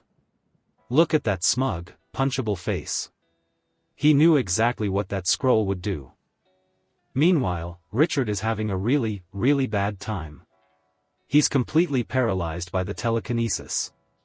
He can't move, can't draw a magic circle to counter, he's a sitting duck. And to make matters worse, it's not just physical. There's a piercing sound drilling into his head, causing agonizing pain. This isn't just a simple levitation spell, it's a full-blown psychic assault. Talk about a headache. One of Randolph's goons thinks the lesson is over, suggesting they've made their point. But Randolph, ever the sadist, isn't satisfied. No rush, he sneers, wait a bit longer. He's not here to teach a lesson, he's here to see what happens when something breaks. His creepy smile returns as he lays out his twisted logic. He wants to see everything Richard is capable of, and if that means driving him completely insane, that would not be bad either. Randolph clearly loves poking the bear, but he's about to learn what happens when the bear decides to poke back. But Randolph may have pushed a little too hard. Richard, with his face completely blacked out by this new, dark energy, is clearly at his breaking point. The telekinesis is still affecting him, but something else is waking up. Something, angry. And there it is, the Uno reverse card. A wave of pure, dark energy erupts from Richard, and Peipan, who was enjoying his power trip, suddenly loses control of his spell. You can almost hear the record scratch as his telekinesis just shatters. Peipan gets a face full of whatever the hell that dark energy is, and the look on his face is pure, unadulterated panic. The hunter has just become the hunted, and he has no idea what's going on. The dark tendrils of energy completely overwhelm the area, and from Peipan's perspective, he's looking at some kind of eldritch horror. What energy, he screams, as Richard just floats there like a vengeful god. This is the part where you find out who the real main character is. And the payoff is beautiful. Peipan drops to the ground, clutching his head and screaming bloody murder. On the balcony, even Randolph, the psycho who wanted this to happen, looks completely shocked. I guess he didn't expect Richard to have his own brand of crazy. The adults have finally entered the chat. An instructor arrives on the scene to find Peipan rolling on the floor. My head hurts so much, he wails. The official report? A fight with reckless use of magic. Yeah, no kidding. Another student, probably the hall monitor, runs up to the instructor. Instructor. Student Peipan suddenly acted like he's gone mad. You think? The guy is screaming and writhing on the floor. That's usually a good clue. And in the chaos, let's not forget our hero. After unleashing his hidden power, Richard has also fainted. Releasing your inner demon is exhausting, man. He earned a nap. Up on the balcony, Randolph is having a temper tantrum. His perfect plan is ruined. Just a little bit more and I would have had that brat. He fumes, watching Peipan scream. He wasn't trying to win a fight, he was trying to break a person. And he failed. Then, his eyes land on it. The evidence. The magic circle manuscript, lying innocently on the floor. The very scroll that enabled this whole mess. His face goes from angry to "oh crap" in record time. It must be recovered, he thinks, realizing his connection to this illegal duel is just sitting out in the open. Can't let anyone find out I'm the one behind this. He quickly conjures up a bit of wind magic to snatch it. In a move that he probably thought was super slick, Randolph runs by and casually steps on the scroll to pick it up, trying to blend in with the panicking crowd. A classic "nothing to see here" maneuver. But he's not slick enough. A sharp-eyed female student, Minnie, walks right up to the instructor, holds up the scroll, and says, "Instructor, I found the manuscript Peipan used. Perhaps this magic fight had an instigator." Oh, the drama. Randolph freezes. He's been caught. The look of pure, sweat-dropping terror on his face is priceless. "Minnie, you." He just got outplayed by a fellow student. You absolutely love to see it. And Minnie just stands there, holding the evidence, looking like an absolute queen. She knows exactly what she just did. Checkmate, you hat-wearing moron. Mic drop. We cut to a much more opulent setting. The legendary mage herself, Sue Helen, is getting the rundown. The report confirms a strange energy anomaly is what drove Peipan mad, and that only he could see it. It wasn't a normal attack, it was a mental one. Sue Helen listens as the analysis continues. They speculate that this strange manifestation was Richard's dormant shadow energy piggybacking on the telekinesis spell Peipan was using. Basically, Richard's power hijacked the attack and turned it back on the user. She agrees with the assessment. The implication is clear. As Sue Helen puts it, Richard has started to use that shadow power, even if it's unconsciously. She tells Professor Popovich to keep a very close eye on him. Richard has just become the most interesting and dangerous student in the academy. Professor Popovich confirms that the instigator, Randolph, has already been punished according to Sue Helen's orders. Then he asks the million-dollar question, "How do you think we should handle this now?" And we get a quick glimpse of that punishment. It seems Randolph has been on the receiving end of a very severe whipping. You mess with the bull, you get the horns, or in this case, you mess with the secret OP protagonist and you get the whip. Now we're in a council meeting with Sue Helen's advisors. One of them, a man named Xiao Hui, has a brilliant idea for damage control. Since Randolph is the son of a duke, he suggests they just kick him out and offer the apprenticeship spots to his two other, less problematic brothers. That way, they can collect enrollment sponsorship fees all over again. This guy is all about the money. And Sue Helen, from off-screen, agrees. Xiao Hui, your idea is not bad. It seems the legendary mage is just as concerned with the bottom line as her advisor is. They're trying to make up for losses from last season. But not everyone is on board. A stuffy-looking advisor with a monocle is absolutely scandalized. That absolutely won't do, he protests, arguing that an apprentice status under Her Highness Sharon, which is apparently Sue Helen's formal title, is too noble and important to be sold off so casually. Xiao Hui fires back, arguing that reputation is a problem for the future, but the financial losses are a problem they're facing right now. He makes a fair point: he doesn't want Her Highness to have to take on exhausting side quests just to pay the bills. The monocle-wearing advisor retorts that it was Xiao Hui's idea to let Randolph pay his way in to begin with, and that flooding the school with unqualified disciples will ruin their reputation. But before the argument can escalate, Sue Helen interrupts them. She calmly states that while income is the foundation of their city, a tarnished reputation is also a steep price to pay. She declares she is simply prioritizing the most practical interests, which forces her to weigh both sides of this very expensive coin. Sue Helen weighs her options. She admits that, yeah, the sponsorship money is great for business. But on the other hand, taking in useless rich kids like Randolph is exactly why these messes happen, and it cheapens the brand of her real disciples. It's the classic dilemma, cash versus quality. Her two advisors, one representing reputation and the other representing profit, look to her for the final decision. Then, Your Highness, what is your meaning, they ask. Are they going to be a prestigious academy or a diploma mill for rich kids? And Sue Helen, with the biggest, greediest, most sparkly-eyed grin you have ever seen, gives the only answer a true girl boss can give: I want it all. Because in the adult world, you don't make choices, you just make everyone else miserable until you get your way. You guys think of another way for me that gets the best of both worlds, she demands. Her advisors just stand there, speechless, as one of them mutters that her money-loving personality is acting up again. You don't say. With that settled, she moves on. While Randolph may have planned the whole thing, she's far more interested in Richard. The fact that a level 1 apprentice used a level 3 spell is the real headline here. She gives a nod to Professor Popovich. It seems you have taught him well. Sue Helen continues to muse on Richard's talent.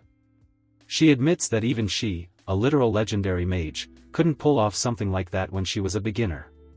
She knows it's not just talent, there's something else, another characteristic that's driving him. She gets a thoughtful look in her eye, that classic anime "I'm figuring out the secret to the protagonist's power" look. She's putting the pieces together, and she's about to solve the puzzle. And here's that secret. We flash back to Richard's grueling training over the past year. This wasn't just about learning magic. This was a full-on, every aspect grind: physical, psychological, you name it. It's his sheer, determined resolve that carries him forward. And we go deeper. The source of that resolve, his mother. He reflects that she sacrificed everything to protect him, and in doing so, taught him the meaning of becoming a real man. This is his core memory, the heart of his motivation. With that memory burning in his mind, Richard makes a silent, powerful vow. I want to become stronger. To have the ability to protect the things I want to protect in the future. It's the classic protagonist declaration. You love to see it. Back in the present, Sue Helen watches him from afar, a knowing smile on her face. It's as if she heard his vow from across the campus. Perhaps, she says, confirming that she understands him completely. She looks out over her city, deep blue, and makes a grand prophecy. Richard isn't just going to be some magic rune constructor.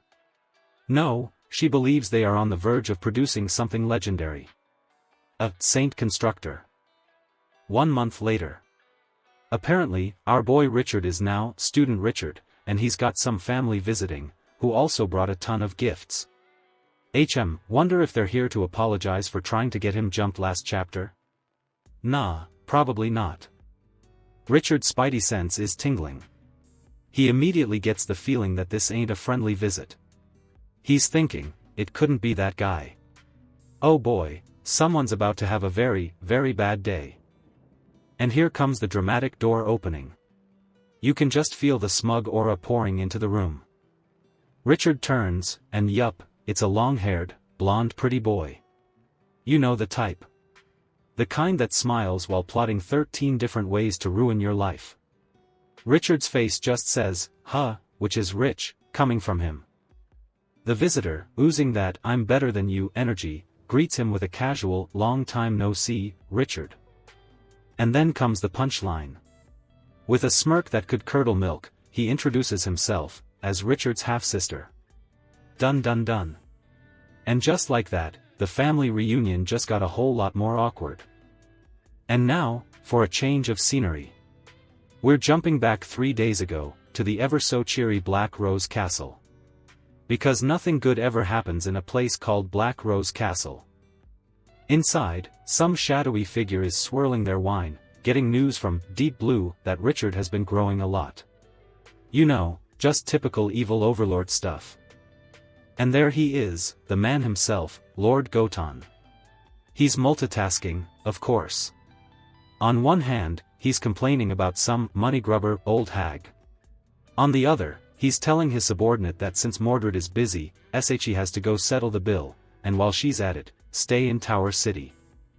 The camera pans to a beautiful blonde woman, Daisy. She's begging her lord, saying her mother's illness is getting worse and she wants to stay by her side. Ah, how sweet. Surely this reasonable, empathetic man will understand, right? Pfft, wrong. Lord Goton, without even looking at her, just drops this gem: your mother is no longer worth wasting time on. Oof. Father of the Year, ladies and gentlemen. Father of the Year.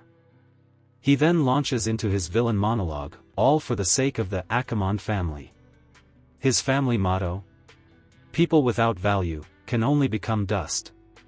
Real charming guy. He then orders Daisy to pack her bags and leave in 2 days. End of discussion. And Daisy just takes it. A defeated yes is all she can muster. You can almost feel the light dimming in her eyes. It's a tough life when your boss is also your heartless dad. But wait, there's more. Lord Goton reveals the real reason for all this. Richard, being his biological bloodline, has a special situation going on. He's been unconsciously tapping into shadow power. Well, that explains the mood swings. So, what's Daddy Dearest's solution? He orders Daisy to go play babysitter, to observe Richard up close. Oh, and as a little bonus task, she has to take some kid from a fallen noble family with her. It's an evil internship program. Daisy pipes up, mentioning that this other girl has always been doing intelligence work. So, they're sending a child spy to spy on another child. This family is all sorts of messed up. Lord Goton could not care less. He just wants her brought back into the fold. The family's bloodline is all that matters. And here's the kicker. This whole elaborate, heartless scheme? It's all to prepare Richard for his future growth, and for continuing the family bloodline. Yikes. That sounds significantly less wholesome than he's making it out to be. NBAM. Another time skip. We jump 1 whole year into the future. The art gets brighter, the buildings get fancier, but I've got a feeling the family drama is still just as ugly. We get a quick shot of some random students complaining about homework. Just a little slice of life to show us that, yes, even in this messed up world, people still have to pull all-nighters. Meanwhile, Daisy is sitting alone in her luxurious room, looking downcast. A year of this charade must be taking its toll. Or maybe she's just bummed about the Wi-Fi. The new semester is starting, and we're told that our mystery thinker has unknowingly been at this academy for a year now. She reflects on how fast time flies and how this place suits her better than that gothic nightmare castle. She notes that Richard is already starting his 3rd semester. Her face is calm, a little too calm, if you ask me. She muses that Richard is fast approaching his 13th birthday. You can practically see the gears turning in her head. She summons a servant, who appears instantly. The final pieces are moving into place. With a chilling smile, Daisy gives her order: prepare a meal for young Master Richard. Her inner thought gives the whole game away: today is another time to nourish his body. And so, within the hallowed halls of this grand academy, the next phase of the Akamon family's plan officially begins. We pan up to a grand building, looking all majestic and scholarly. But we all know what's about to go down inside is anything but.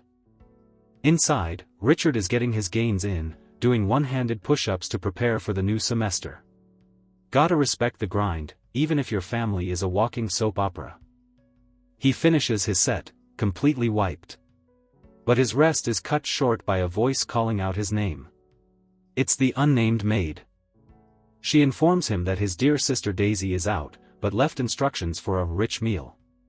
Richard's face says it all as he thinks, here we go again. The poor guy looks like he's about to face a firing squad. And in she comes, the unnamed maid, leaning in with a sing-songy, "Good morning, young Master Richard." Her whole vibe is just a little too friendly, you know? Richard has a flashback, monologuing that ever since his half-sister Daisy came to take care of him a year ago. Once every week, he's subjected to this. The unnamed maid brings him to the table for his special, horrifying meal. She serves him, getting way up in his personal space and making him blush. I'm telling you, this kid's life is one big HR violation waiting to happen. He complains in his head that he always has to eat some strange foods. And by strange, he means the kind of stuff you'd find in a monster's garbage can. First up on this nightmare menu? The rib of a Komodo earth dragon. It looks like a rack of spiky, burnt death. Bon appetit. Next, we have the eastern deep-sea Hatano fish. It looks like it died, was brought back to life as a zombie, and then died again. And it's oozing. And to wash it all down? Gladiator wine, exclusive to some dwarves from Flame Canyon. It's a mug of something that is literally on fire. Safety first, people.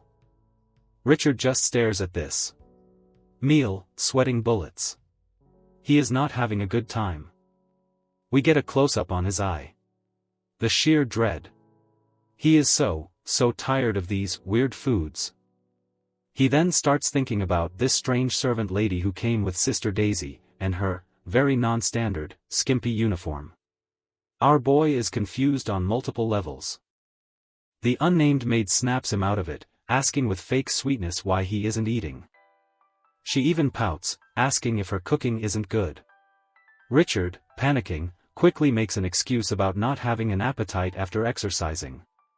Bro, just say you don't want to eat the demon fish. But she's not having it. She gets even closer, explaining that these are ingredients for a strengthening potion and that she must make sure he eats. Then she drops the creeper line, "How about I feed you, young master?" Richard frantically refuses. Nope. She keeps up the pressure, quoting some made-up proverb about dragons needing a big appetite. It's a full-court press of psychological warfare via terrible food. She finishes her speech by mentioning her dedication and how much she hopes he'll eat happily. The smile is so fake it could be plastic. And for the final blow, she leans in, sparkles and all, and whispers, "I can use my everything to serve you, young master." The subtext is so loud it's practically text. And he breaks. Overwhelmed and outmaneuvered, Richard starts cramming the spiky dragon ribs into his face like his life depends on it. Which, in a way, it might. The effect is immediate. He completely keels over, shouting that his whole body is on fire. The unnamed maid feigns shock, crying out, "Young master," as if she had no idea this would happen. He's completely delirious, red as a tomato with steam coming out of his mouth. So hot. So dizzy. Whatever was in that strengthening potion is hitting him like a freight train, and his reaction is intense. And the unnamed maid?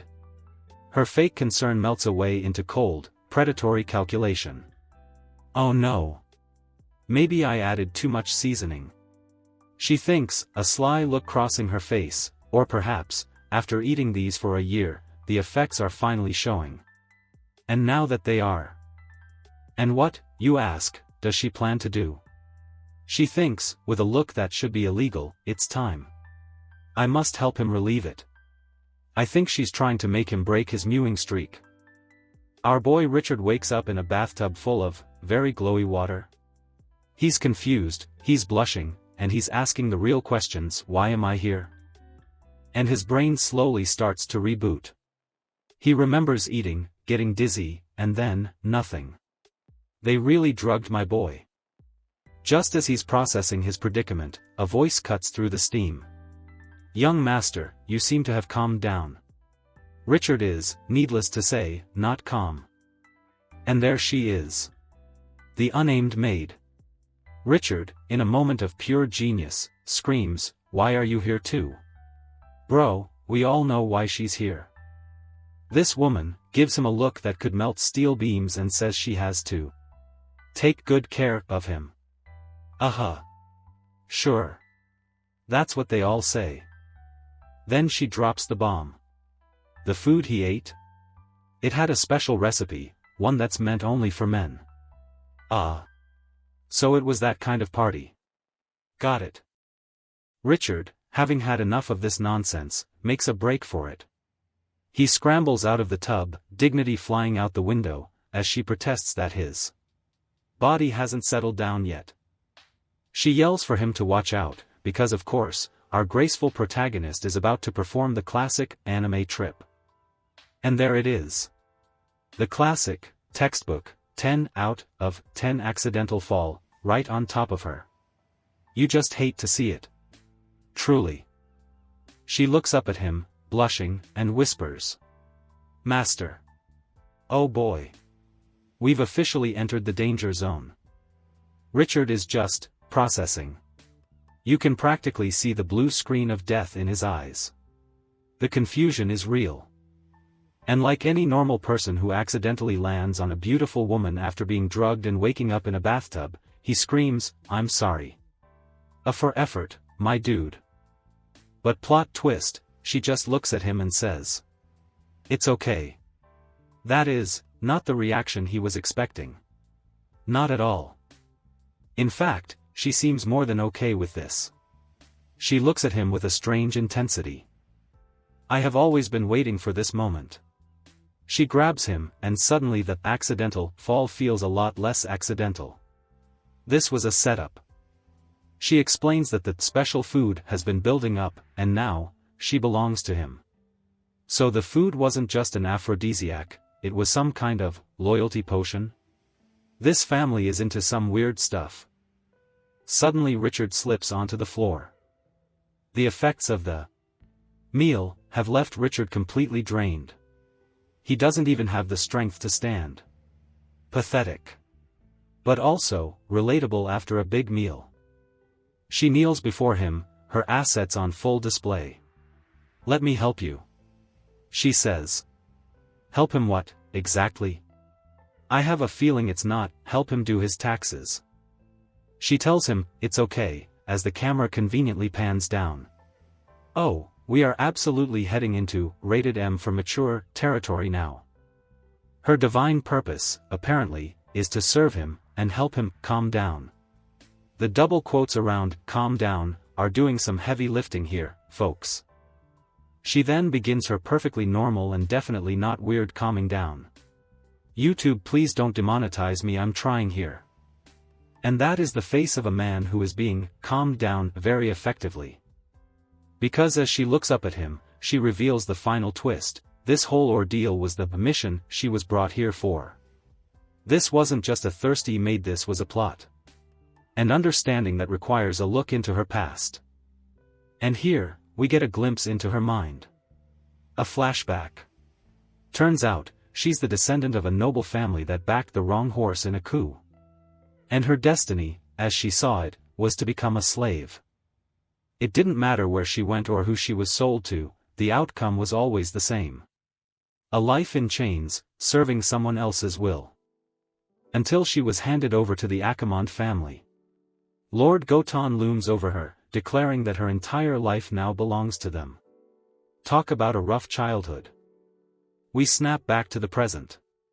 She is still rambling about her mission. That it's her life's purpose to continue the bloodline for the Akamond family. She's been so brainwashed that she sees this degrading task as a holy duty.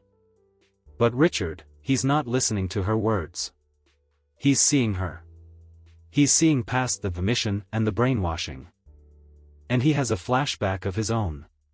He remembers his cold-hearted family, the vipers in his own home, talking about how his own mother, Elaine, now represents nothing.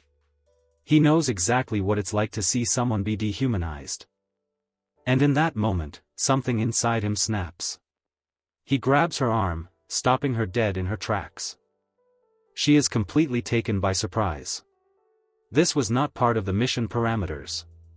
Her programming is starting to short-circuit. And then, Richard drops the hammer. "No," he roars, with all the fury of a man who has seen too much injustice. "You are not a slave." He flashes back again, this time to the kind face of his mother, Elaine. The one person who showed him true kindness. He channels her words, her wisdom. Mother taught me. Do not judge status as high or low, everyone has their own path and stars. He's not just talking to her anymore, he's declaring his entire worldview. You are not that man's tool. We never doubted you, Richard. I knew my goat wouldn't fold. And with his final words, the chains around her heart shatter into a million pieces. You are just you. In that moment, he gives her back her own name. And for the first time, they're not master and servant. They're just two people. She kisses him on the cheek. With tears streaming down her face, she looks at him, truly looks at him, and says, "Thank you, Richard." Not, "Master." Richard. And after delivering the most epic, chain-shattering, soul-freeing speech of his life, Richard promptly faints. Because of course he does. The emotional damage was too high. Look at him. The swirly eyes, the little nosebleed, he's completely out of commission. Our hero, ladies and gentlemen. She catches him, a soft smile on her face. He fainted again. She says. She's not even surprised. This is just her life now, apparently. She holds him close, looking at his sleeping face. He fought for her, and then immediately passed out. What a guy. His words echo in her mind, overriding years of brainwashing. Everyone has their own path and stars. You are just you. It's a message of hope she never thought she'd hear. And with a newfound resolve, she makes a new vow. Not to the Akamond family, not to the master, but to him. My name is Aaron, and I am very happy to be able to serve you. Young Master Richard. Her service is no longer a chain, it's a choice.